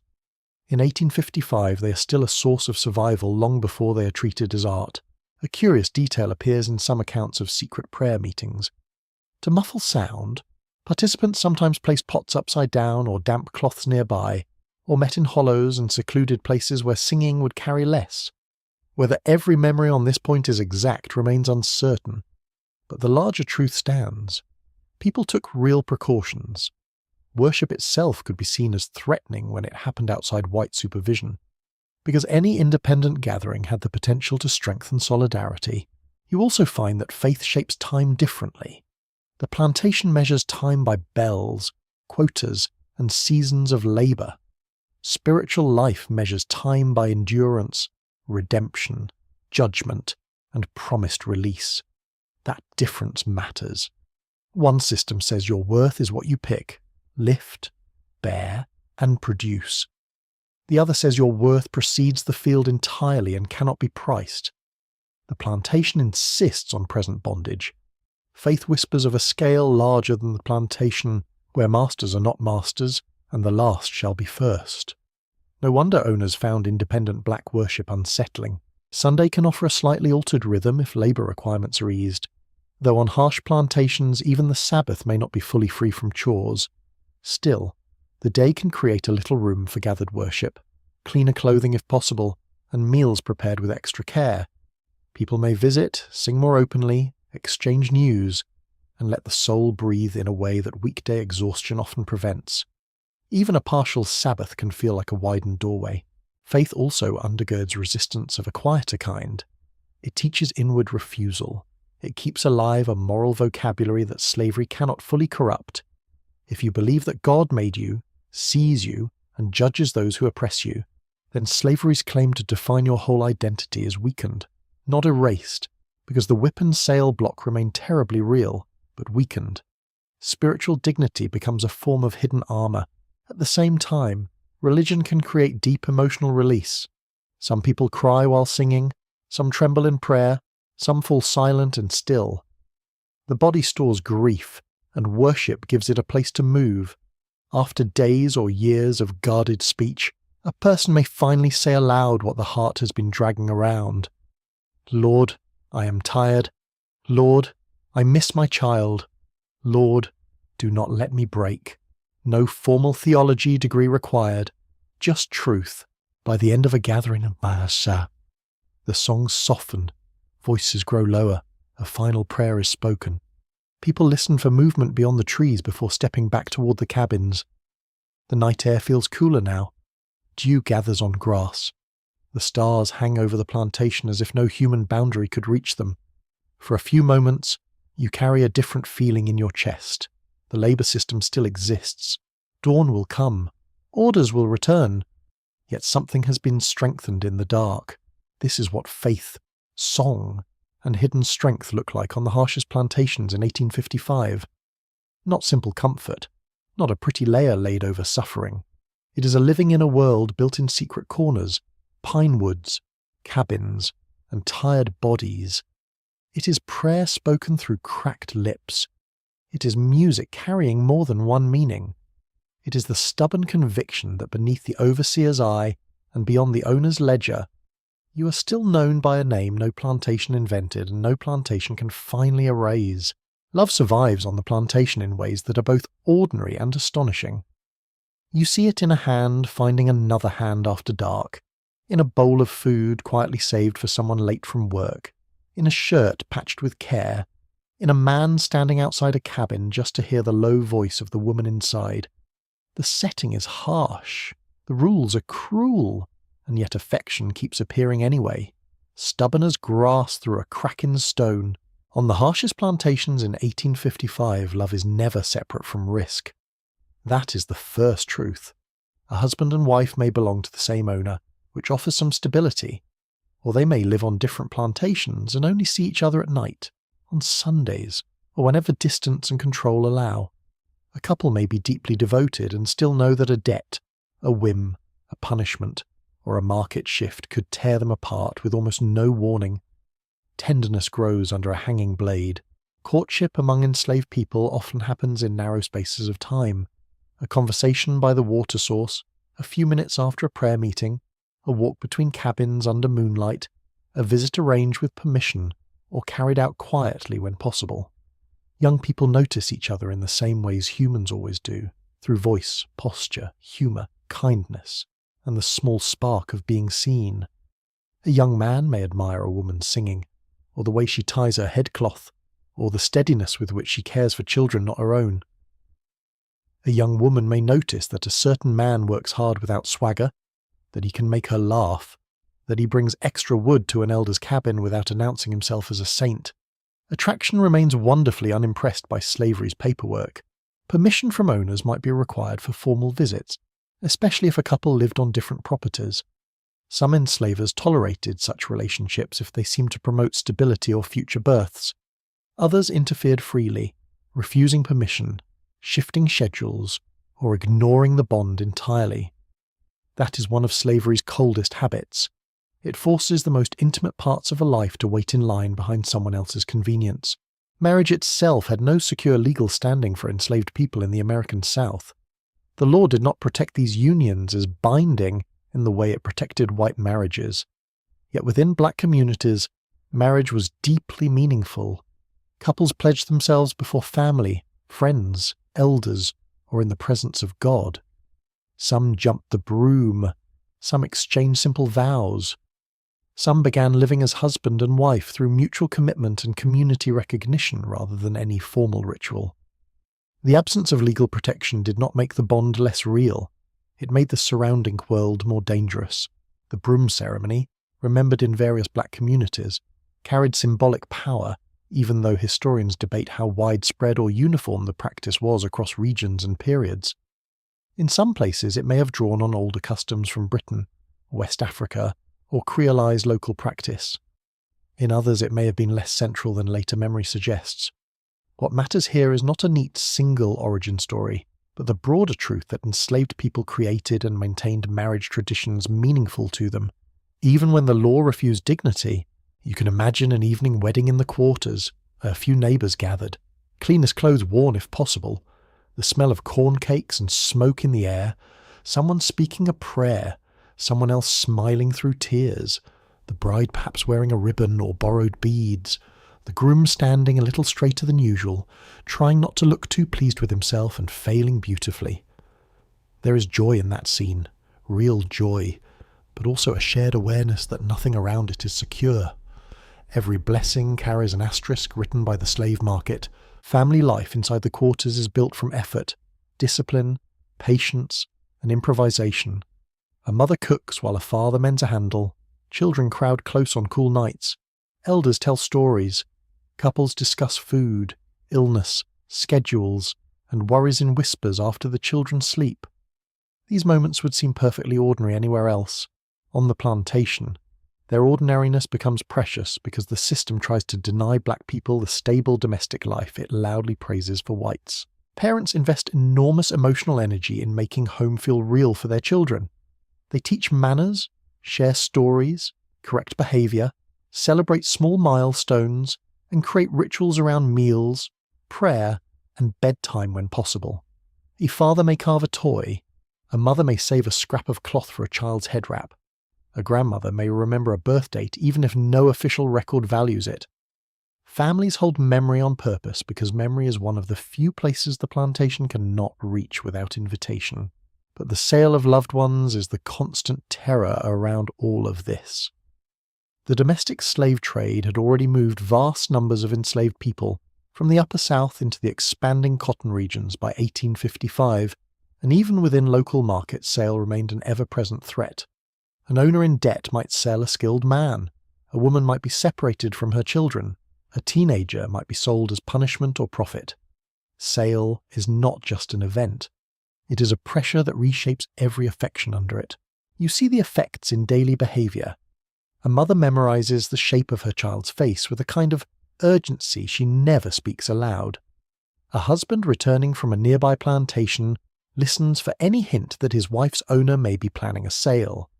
A family keeps names of distant kin alive in conversation so they will not vanish into silence. People ask travellers for news of those moved away. Sometimes a message comes back through a chain of human voices. Sometimes it does not. When sale becomes imminent, the emotional violence is crushing. There may be pleading, bargaining, prayer, denial, anger, numbness. Children do not always understand the mechanism, but they understand tears and sudden packing. A spouse may try to appear steady and fail. An elder may pronounce blessings over someone leaving because there is nothing else left to offer. Plantations generated these scenes with frightening regularity, then had the nerve to call themselves civilized. Love between spouses can be tested by distance as well as sale. If a husband lives on another plantation, he may travel at night to visit, sometimes with a pass, sometimes without. These marriages are often called abroad marriages by historians. They require extraordinary effort. After a full day's labour, a man might walk miles just to spend a few hours with his wife and children, then return before dawn or risk punishment. Imagine wanting a quiet evening at home and instead taking a moonlit endurance march just to maintain your family life. Romance, yes, but romance with blisters. These relationships demand planning and resilience. Weather may interfere. Patrols may stop travellers. Owners may refuse passes or adjust work demands. Yet the visits continue where they can, because emotional bonds are stronger than the system expects. Wives wait and worry. Children learn the sound of a father's knock or whistle in the dark. Those reunions can be sweet and painful at once because the clock starts running the moment he arrives. Inside marriage, women and men negotiate responsibilities under extreme pressure. Labour demands, sexual exploitation, threats of punishment, and limited privacy all strain the bond. Men may feel wounded by being unable to protect their families from the power of white owners. Women may carry immense emotional and practical burdens while also facing dangers their husbands cannot fully prevent. These tensions are not signs of weak love. They are signs of a brutal environment pressing against every intimate tie. Jealousy and conflict still exist, because enslaved people were human, not saints carved for moral instruction. Couples argued, promises were broken, attractions shifted, and misunderstandings flared. But these ordinary human complications played out under extraordinary constraints. A quarrel between spouses in the quarters could never be only about the quarrel. It unfolded inside hunger, fear, fatigue, surveillance, and instability. Ordinary emotions carried heavier freight. Children sit at the centre of family feeling. Parents dream for them, worry over them, discipline them, and try to protect some small corner of innocence. A father teaching a son how to move carefully around white power is offering more than a warning.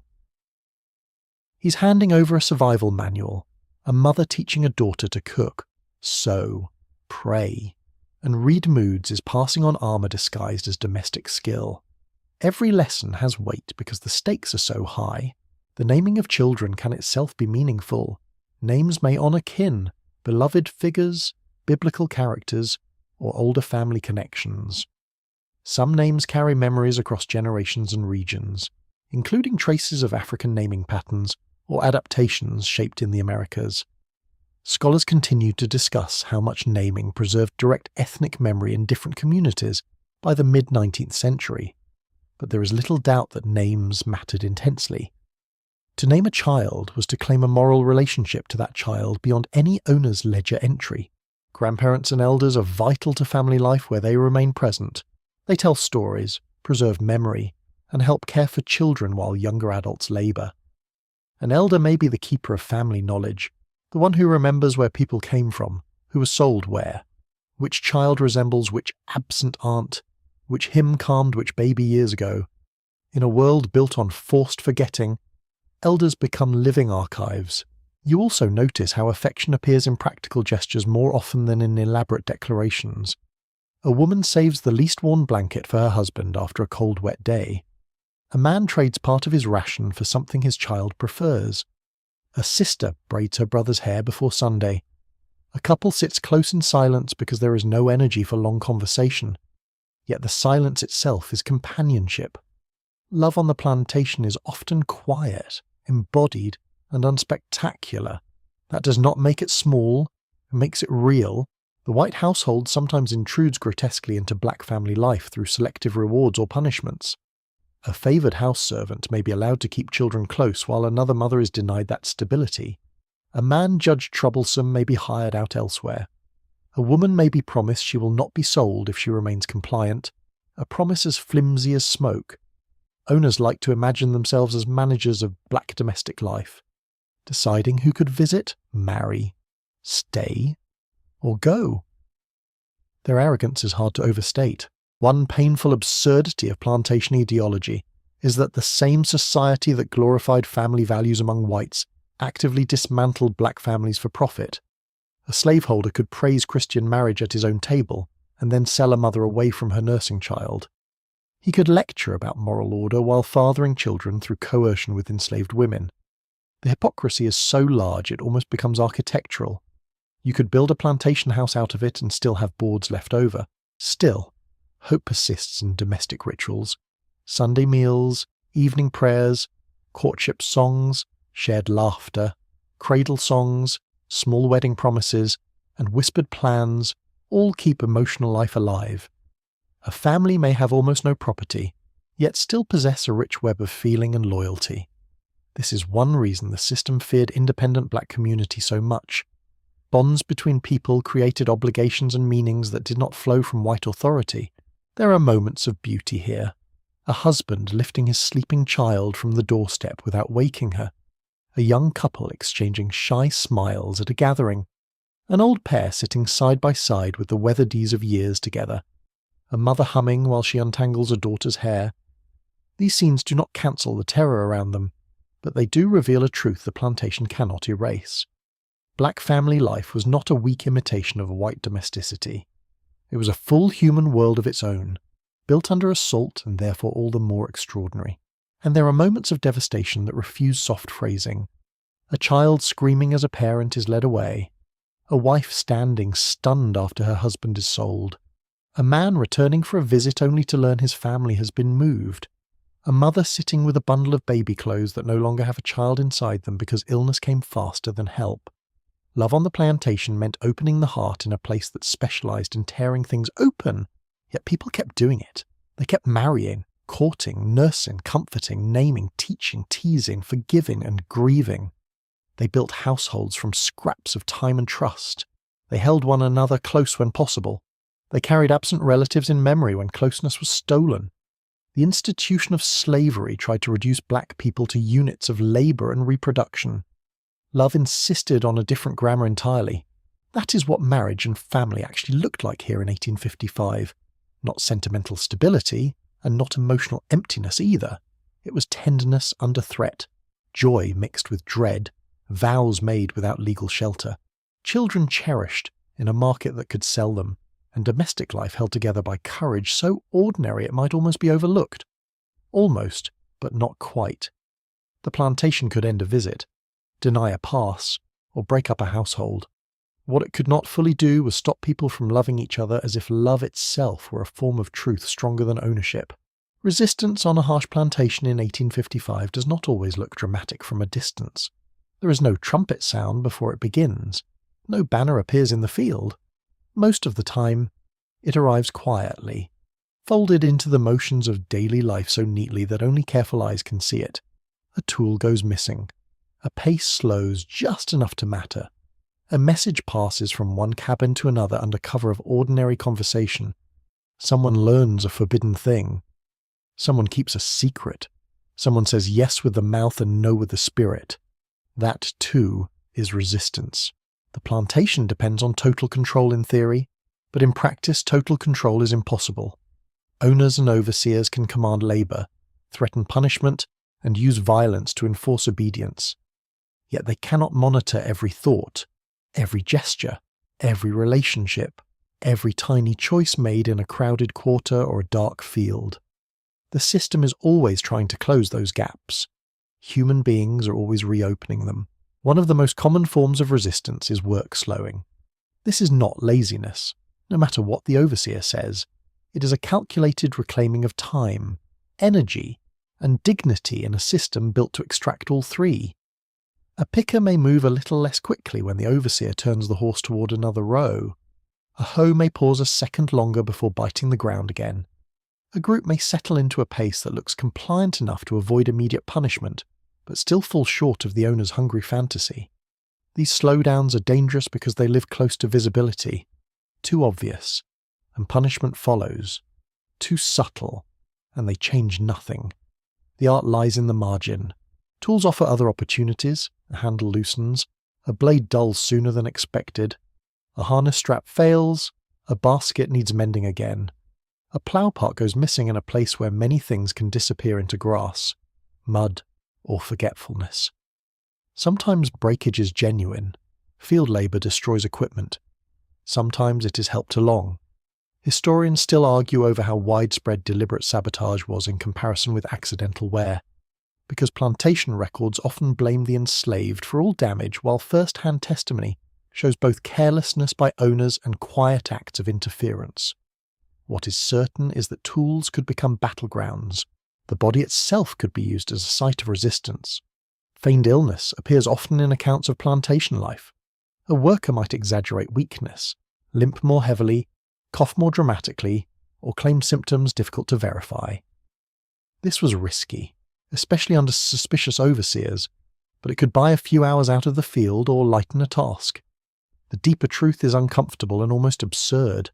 When life is this punishing, real illness and strategic illness often overlap. A person already worn thin may not need to invent much. Running away, even briefly, stands as one of the clearest forms of refusal. Not every escape attempt aimed at permanent freedom. Some were short-term absences. A few days in the woods, a visit to family on another plantation, a temporary retreat after a beating or threat. Owners called these people runaways all the same. A short absence could be a way to reclaim a sliver of agency or forced negotiation. Permanent escape toward free states, cities, maroon communities, or uncertain refuge was far more dangerous and less common than later myth sometimes suggests, especially from the deep cotton regions. The distances were greater, patrols were active, and unfamiliar terrain could be deadly. Still, people tried. The fact that many attempts failed does not make them less brave. Geography shaped resistance. Swamps, woods, rivers, and backroads could hide movement if a person knew them well. Local knowledge mattered enormously. Which creek bends west, which dogs can track, which white farmer might offer help, and which one will send you back for reward, which patrol routes are most active after moonrise.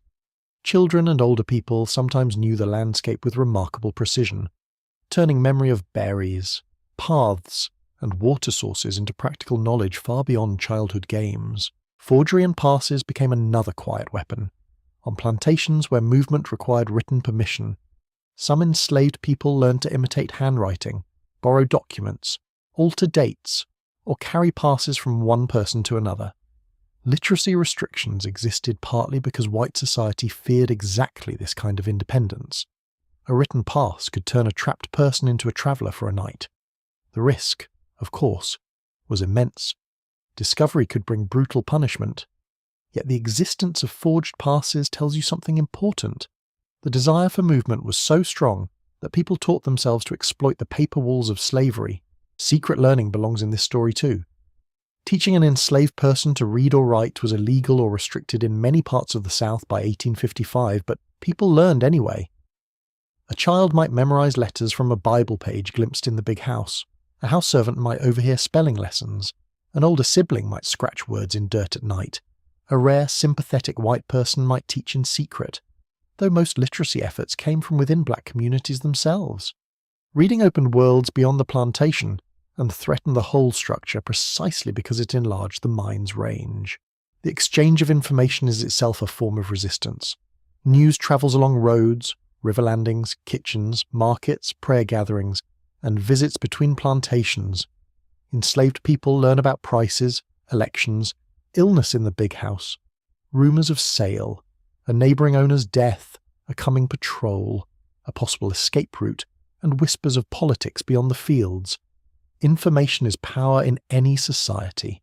Under slavery, it becomes something closer to oxygen. Women often play central roles in this information network. Domestic workers hear conversations inside the house. Washerwomen, cooks, and nurses move between spaces where different people speak more freely than they should.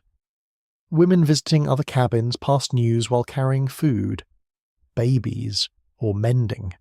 Their labour places them at crossroads of information, and many know how to listen without seeming to listen. Men moving with wagons, livestock, or plantation errands gather other kinds of knowledge. Children overhear too, often underestimated by adults who assume little ears understand little.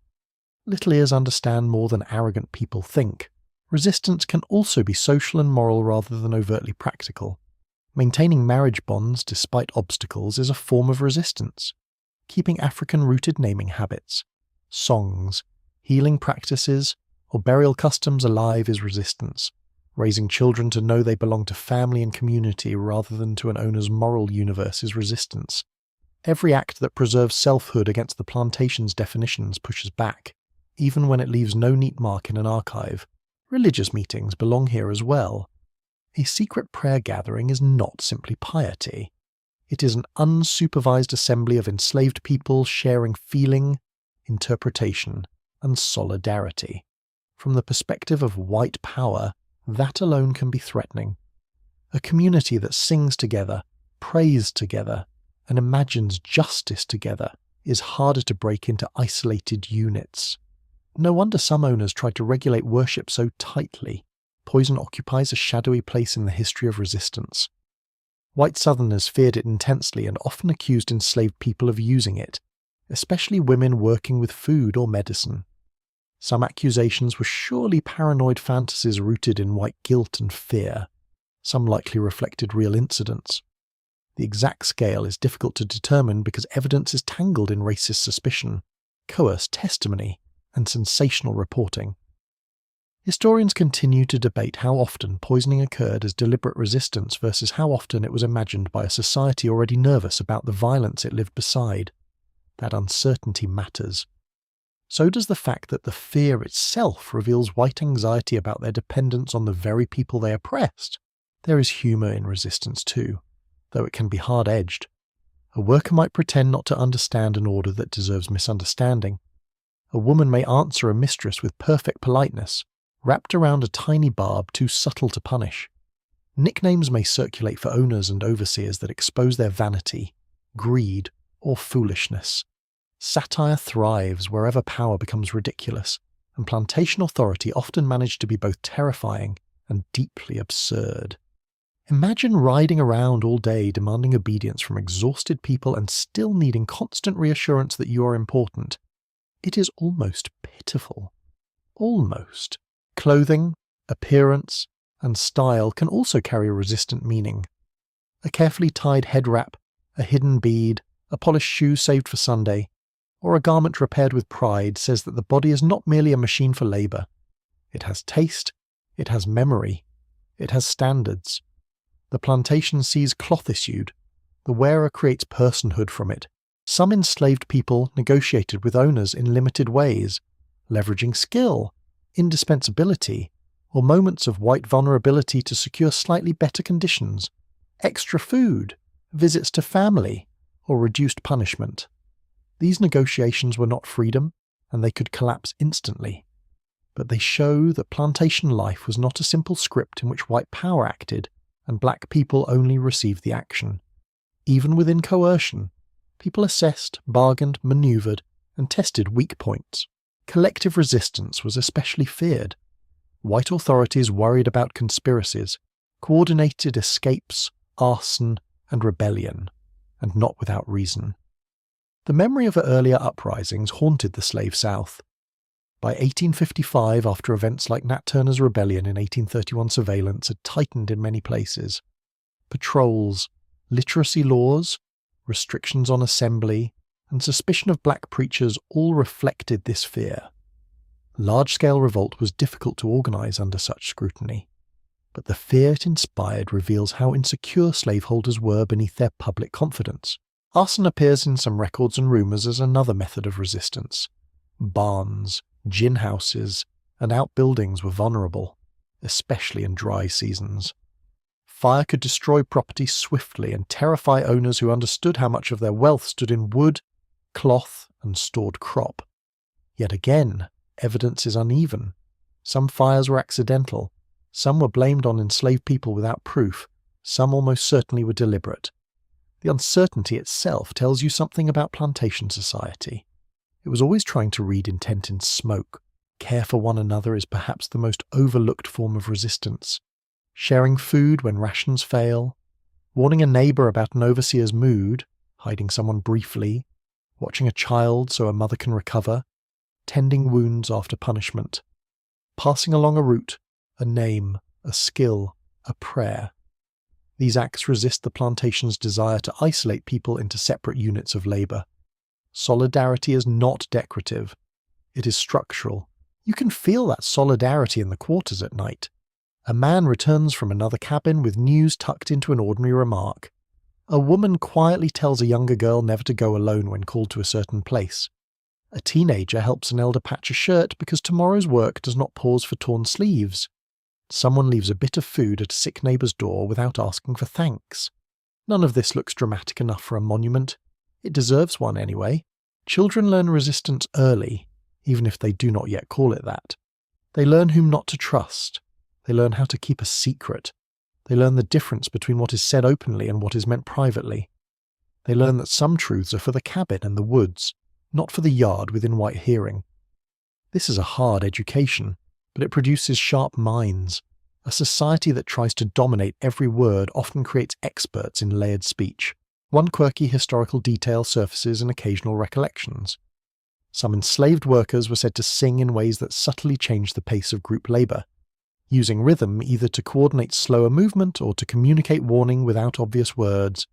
It is difficult to prove how deliberate this was in every case. But the idea makes sense. Music can organise bodies. Under slavery, the organisation of bodies was never politically neutral. Resistance always existed beside danger. A failed escape could end in severe punishment. A discovered secret lesson could bring violence. A forged pass could lead to jail, whipping, or sale. A worker thought to be lazy might be beaten. The cost was real. That is what makes the smallness of some acts so striking. People took risks not only for grand heroic outcomes, but for an evening with family, an hour of rest, a hidden scrap of knowledge, a little more control over their own body and time. This is what defiance often looked like on the plantation in 1855. Not always a dramatic break from the system, but 1,000 pressures against it from within. Slowed work, broken tools, secret teaching, coded talk, night travel, hidden meetings, shared knowledge, refused inward surrender. The plantation wanted total submission and never truly got it. Under every order, beneath every tally, behind every obedient posture, there remained a private, practical, and deeply intelligent struggle to keep some part of life from being mastered. By 1855, the plantation is not just a place where people work. It is a business, a machine, a ledger made visible in land, buildings, animals, tools, and human bodies. You can feel that truth everywhere once you know how to look. In the fields, labour is counted by pounds of cotton. In the quarters, food is rationed by cost and utility. In the big house, conversations turn easily from weather and religion to debt, prices, and sale. Money hums beneath the entire landscape like an unseen wire. The people who run this world often speak in the language of management rather than cruelty. That is part of how they live with themselves. They talk about improvements, yields, discipline, stock, investment, losses, and returns. They refer to men, women, and children as property with the same tone used for mules or acreage. It sounds efficient. It is morally obscene. The neatness of the vocabulary is not a sign of civilization. It is the camouflage of violence. Cotton sits at the centre of much of this system in the Deep South. The plant is small, the empire around it is not. By the middle of the 19th century, cotton has become one of the most profitable exports in the United States, and that profitability drives relentless demand for land and labour. The soil, climate, rivers, shipping routes, banks, insurance firms, textile mills, and international markets all connect to the moment when a hand reaches into a bowl and pulls. A field row in Mississippi or Alabama does not feel global, but it is tied to counting houses in New Orleans, textile machinery in Britain, northern finance, and merchants far beyond the plantation fence. That is one reason the harshest plantations are so harsh. Profit margins may rise or fall with prices, debt, weather, and crop expectations. But enslaved labour remains the owner's main tool for managing uncertainty. If prices are good, labour is pushed harder to maximise gain. If prices are bad, labour is pushed harder to cover losses. The logic bends in only one direction, downward, onto the bodies in the field. When a slaveholder looks across a group of enslaved people, he does not see what a decent society would ask him to see. He sees capital. A strong field hand can be mortgaged, insured, hired out, sold, or used as collateral. A woman of childbearing age may be valued partly for future births. A skilled carpenter or blacksmith may command a higher price. A young child can appear in the ledger as future increase, which is one of those phrases that manages to be both bland and horrifying. The plantation turns family growth into asset expansion. You may find these valuations written in account books, estate inventories, probate records, or correspondence. A person listed by first name, age, complexion, skill, and appraised dollar amount. Sometimes a note about health, sometimes a note about temperament, sometimes a note about family connections, usually because those relationships affect value or saleability rather than because the writer has developed a conscience. Reading such records now can feel chilling because the tone is so casual. Cold arithmetic is often more disturbing than loud hatred. Debt is one of the hidden engines here. Many planters live with heavy borrowing, land, machinery, luxury goods, and enslaved people themselves may be financed through credit. A bad crop, a fall in cotton prices, or mismanagement can squeeze them hard. When that happens, human beings are often the most liquid asset available. A horse may be sold, so may a child. The plantation's financial stress becomes someone else's shattered family. This is why economic language cannot be separated from emotional life on the plantation. A number in a distant ledger may arrive at a cabin door as grief. Banks, merchants, factors, and brokers all play roles in this web. The plantation owner sends cotton to market, borrows against future crops, buys supplies on credit, settles accounts, and often remains caught in a cycle of obligation. The image of the totally independent gentleman planter is, in many cases, more fantasy than fact. Plenty of these men were deeply entangled in financial systems they did not control, as much as they liked to pretend. Their answer to that anxiety was rarely self-reflection. It was usually stricter labour discipline. Nothing soothes a fragile ego like making somebody else pay the interest. You can see the economics of slavery in the landscape itself. The gin house stands ready to separate fibre from seed. The press compacts bales for shipment. Barns, smokehouses, stables, and workshops support the crop economy. Fences channel movement. Roads connect fields to storage and transport. The quarters exist because labour must be housed near extraction. Even the big house, with its furniture and porch, is a display funded by this network of forced production. The architecture of gentility sits directly on the architecture of exploitation. Not every plantation is gigantic, and scale matters. Some owners hold only a small number of enslaved people. Others run immense operations with dozens or hundreds. Life can vary by size, crop, region, personality, and management style. Historians still debate how much the experience of slavery differed between smaller farms and the largest plantations in terms of day-to-day surveillance, communal cohesion, and labour organisation. Large plantations could offer a larger enslaved community and more robust internal networks, but they could also intensify gang labour and bureaucratic discipline. Small holdings might create closer white oversight with fewer buffers. There was no humane version hiding among the categories, only different arrangements of coercion. The domestic slave trade is one of the central economic forces shaping this world by 1855. After the legal end of the transatlantic slave trade in 1808, enslaved people in the United States were still bought and sold internally on a massive scale. Traders moved men, women, and children from states like Virginia and Maryland into cotton and sugar regions farther south and west. The phrase sold down the river was not poetic. It was geographic, commercial, and terrifyingly literal for many. Entire family networks were broken and reassembled across regions through this traffic in human lives. Auction blocks, trader pens, and private sales formed the visible edge of this system. At sale, bodies were examined, teeth inspected, muscles judged, questions asked, and personal histories compressed into market language. A mother might stand beside a child while buyers calculated whether to purchase them together or apart. A man's scarred back might be read as evidence of discipline problems or simply previous abuse. Women could be appraised for both labour and reproductive capacity. There is no decent way to dress up what happened there. The market was built on humiliation. Insurance and law supported this world as well. Enslaved people could be insured against loss in certain contexts. Estate law treated them as assets to be divided. Courts defended ownership claims, recovered fugitives, and structured inheritance around human property. Government, business, and daily plantation life worked together more closely than nostalgic myths like to admit. Slavery was not a local eccentricity attached loosely to the economy. It was deeply woven into the economy. Even the routine of bookkeeping reflects power. A planter might track bales produced, rations issued, cloth distributed, births, deaths, illnesses, punishments, and appraised values. Precision in records often served profit, not truth. A birth might be noted because it increased holdings.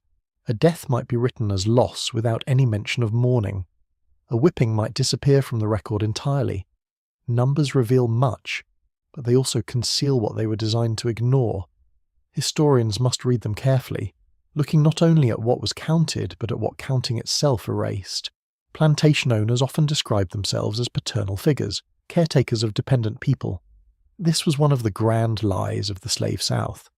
The paternal pose allowed owners to imagine their violence as discipline, their theft of labour as stewardship, and their interference in family life as benevolent guidance. Some may even have believed versions of their own story, which tells you more about human self-deception than about reality. A man can congratulate himself on being a kind guardian while selling a teenager to cover a debt.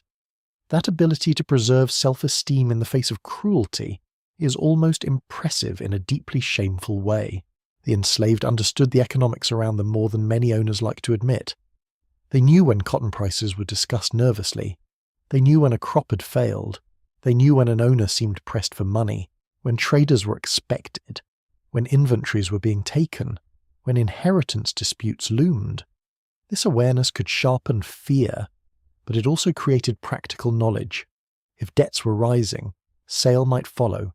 If an owner died, division of property might be coming. Economic pressure was not an abstract force. It entered the quarters as rumour, anxiety, and preparation. Skilled labour complicates the picture further. Black carpenters, coopers, blacksmiths, drivers, mill workers, brickmakers, and mechanics generated major value on plantations and beyond them.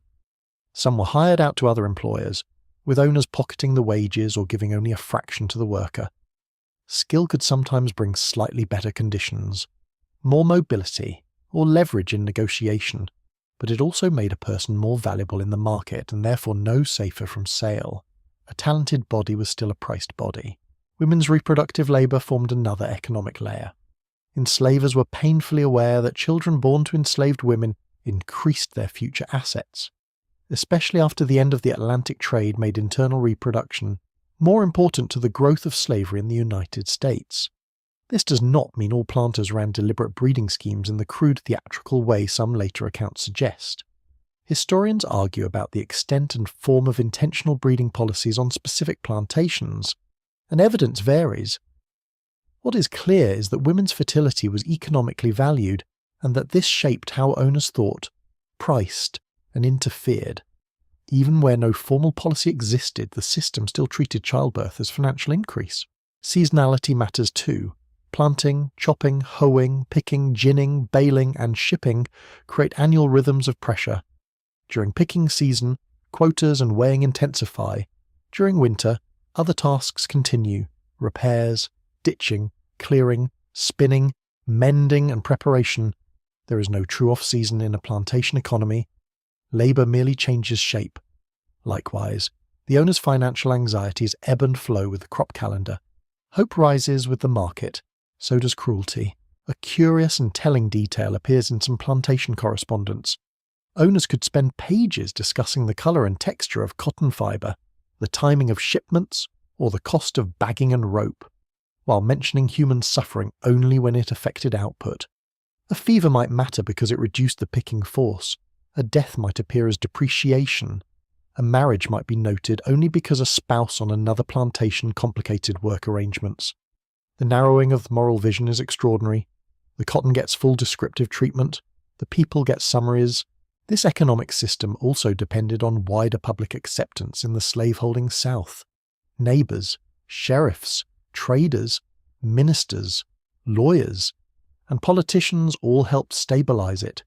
Respectable society rested on practices that were anything but respectable. Church-going men invested in slave labour. Professionals handled contracts. Local papers carried sale notices. Political leaders defended slavery as natural, necessary, even noble. The plantation economy was not a secret sin hidden behind the barn. It was a public order. And yet the numbers never tell the whole story. A ledger can record that 20 people picked a certain weight. It cannot properly measure the pain in their backs, the song shared at dusk, the child waiting at the cabin, the quiet resistance built into a slowed pace, or the terror of hearing that a trader has arrived. A market price can be attached to a person. It cannot make that price morally real. It can only expose the corruption of the society assigning it. This is what power and profit actually looked like on the Harshest Plantations in 1855. Human beings were integrated into an economic system that counted them as wealth while consuming their labour, threatening their families, and disguising exploitation in the language of management. Cotton bales moved outward. Money and debt circled back. Ledgers thickened. Houses were furnished. Banks were paid.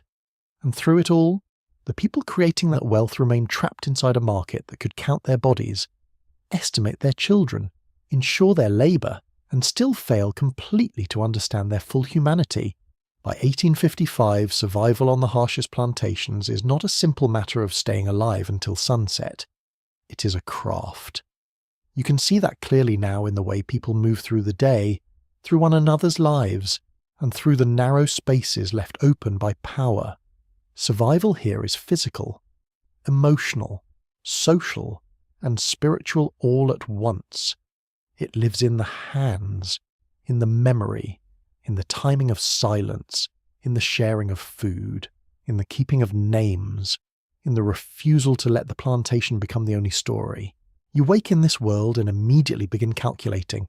How tired am I really? How much food is left? Which child has a cough? Which overseer is in a bad mood? Whether rain might soften the field or ruin the schedule? Whether the owner's worry over debt might mean a trader is coming. Every day demands this kind of reading. Survival depends on close attention. A person who misses the mood of the place may pay dearly for it. That constant vigilance shapes the mind.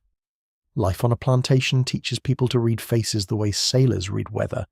A slight shift in voice, a longer pause before an order, a horse saddled earlier than usual, strangers arriving at the big house. All of it matters. You begin to understand how exhausting it is to live in a system where no detail is entirely neutral.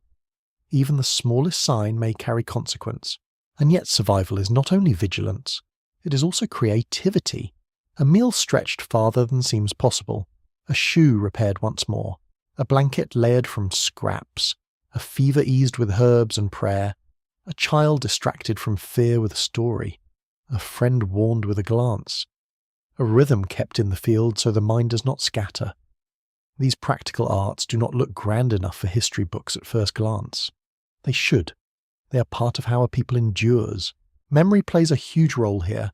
The plantation tries to reduce life to the immediate, today's labour, tonight's ration, tomorrow's demand. But memory pushes back. People remember where kin were born, who was sold where, which grandmother favoured which hymn, which child resembles a father now gone, which recipe came from an elder, which path through the woods leads toward a safer creek crossing. Memory keeps identity from shrinking down to the size of the task at hand. Names matter especially. To speak the names of absent people is to resist disappearance. A mother says the name of a sold daughter while stirring supper. A man whispers his own father's name to a son who never met him. An elder keeps a list of family connections alive in spoken form because paper cannot be trusted or may not exist at all. In a world built on forced forgetting, spoken memory becomes a kind of shelter. There is also a future-minded quality to survival that can be easy to miss. People do not only endure for themselves, they endure for children, for spouses, for parents, for the unborn, for the hope that someone somewhere might have a better morning than this one.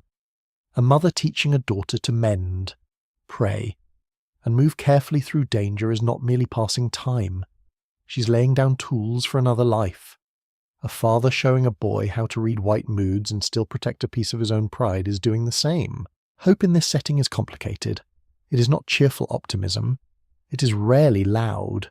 It does not ignore reality. In many cases, it survives precisely because it looks clear-eyed at reality and still refuses complete surrender. Hope may attach itself to religion, to rumour, to the possibility of escape, to small gains, to the growth of children, to changes in the wider world not yet fully understood in the quarters. It may also live in a much smaller form, the hope that tonight there will be enough food, that tomorrow no one will be sold, that this fever will break, that this family will remain under one roof a little longer. National politics begin to press more heavily on plantation life in this era, even when the details are not fully known to everyone in the fields. There is growing sectional tension in the United States over slavery's expansion and future. Enslaved people often hear fragments of that larger crisis through travellers, newspapers glimpsed indirectly, conversations in the big house, and news passed among black communities. They may not know every speech or law, but they know that slavery is being argued over, defended, challenged, and feared. That awareness can sharpen both anxiety and possibility. Still, daily survival remains the immediate task. A nation may argue, but the bell still rings at dawn. That is one of the haunting truths of 1855. History at the national level can feel grand and noisy, while history at the cabin door remains intimate and grinding. A constitutional crisis does not stir the mushpot. A Senate debate does not soothe a child after a nightmare. People living under slavery have to manage both scales at once, the broad currents of change and the relentless demands of the next 12 hours. Endurance, then, is not passive.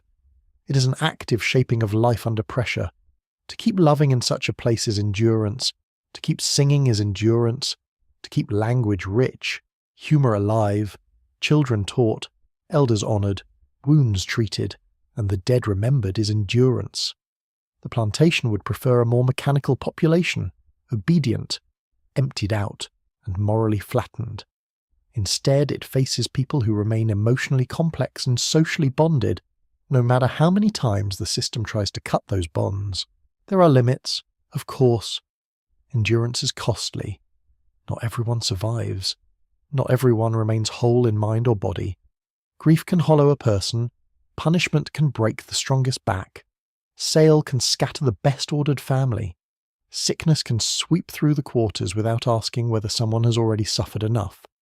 It would be dishonest to speak of resilience as though it solved the problem. It did not. Resilience kept life going within a structure designed to consume it. That is why dignity matters so much here. not dignity granted by law or recognized by owners, but dignity practiced among the enslaved themselves. A clean kerchief on Sunday, a careful burial, a wedding vow, a shared prayer, a child corrected with love rather than cruelty, a plate of food taken to a sick neighbour. These things say that human worth still exists whether the law admits it or not. Dignity becomes something made and remade every day by ordinary action. You can also see that survival requires flexibility. People adjust constantly. If rations shrink, gardens matter more. If a driver grows harsher, speech becomes more cautious. If an owner seems likely to sell, family members may gather information or prepare emotionally in the only ways possible. If a child grows strong enough for harder labour, adults begin passing on new knowledge quickly. The capacity to adapt without losing oneself entirely may be one of the deepest skills cultivated under slavery. Some enslaved people no doubt imagined futures beyond the plantation in vivid terms. Freedom in the North, freedom through escape, freedom through divine justice, freedom through political upheaval.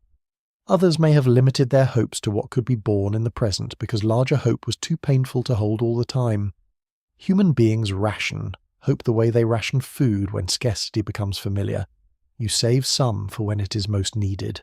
One striking thing about plantation life is how often people continue to make beauty in places not built for it. Songs with haunting harmonies, patterns in quilting and sewing, stories polished by retelling, hairstyles shaped with care, gardens coaxed from poor soil. A child's game turned into laughter at dusk. Beauty here is not luxury. It is a statement that the world contains more than what the overseer sees. Beauty insists that there is another measure of life besides profit. There is also a moral clarity among many enslaved people that the white world around them lacks. When you are the one being exploited, you do not need a philosophy lecture to know exploitation is wrong. The plantation class often wrapped itself in law, theology, economics, and paternal language to explain away what it was doing. The people in the quarters usually had a cleaner grasp of the truth. They knew who was hungry. They knew who was lying. They knew who was cruel. They knew who shared, who protected, who prayed sincerely, who pretended. Oppression can sharpen judgment. By the end of a long day in 1855, what remains most powerful is not the owner's house or the cotton account. It is the evidence that human beings kept building meaning anyway, in cabins, in fields, in woods, in whispered conversation, in songs carried low through the dark, in names spoken carefully, in children held close, in secret learning, in hidden anger, in open tenderness. Life under slavery was relentlessly harsh, but it was never empty. The people living it filled it with intelligence to grief, skill, memory, humour, and hope. That is the hardest and most necessary truth to hold. The harsh plantation wanted labour first, obedience second, and silence everywhere else. What it actually contained was a fully human world under siege, a world with tired feet and fierce love, with fear, yes, but also with wit, with hunger, but also with cooking and sharing, with violence, but also with prayer and beauty, with threat at every edge, and still with enough courage left to rise when the bell rang again. Now the night grows softer, the fire settled into red coals, and the cabin is quieter than it was an hour ago. Breath rises and falls in the dark. Outside, the insects keep their steady music, and the air cools gently along the walls. You let the noise of the day drift farther away. The field is gone from sight now. The scales, the rows, the horse, the watchful eyes. All of it receding into the dark where it cannot press so closely for a little while. You imagine the rough blanket pulled higher, the ache in the hands slowly easing, the body finding one still position at last. Somewhere nearby, a mother hums once more before sleep. Somewhere else, a child turns over and settles. The stars above the plantation remain distant and quiet, untouched by ledgers or orders. The earth beneath the cabin holds the warmth of the day, then releases it slowly, as if even the ground knows how to let go a little at a time. So you breathe more deeply now. You let the night air feel cooler on your skin. You let the darkness become gentle. The voices fade. The coals dim. The rows are no longer endless. The burdens grow lighter for this one small dreaming hour. And in that soft hush, with the world finally resting its hard hands, you drift into a calmer place where no bell rings, no tally waits, and sleep comes quietly like a kind hand closing the door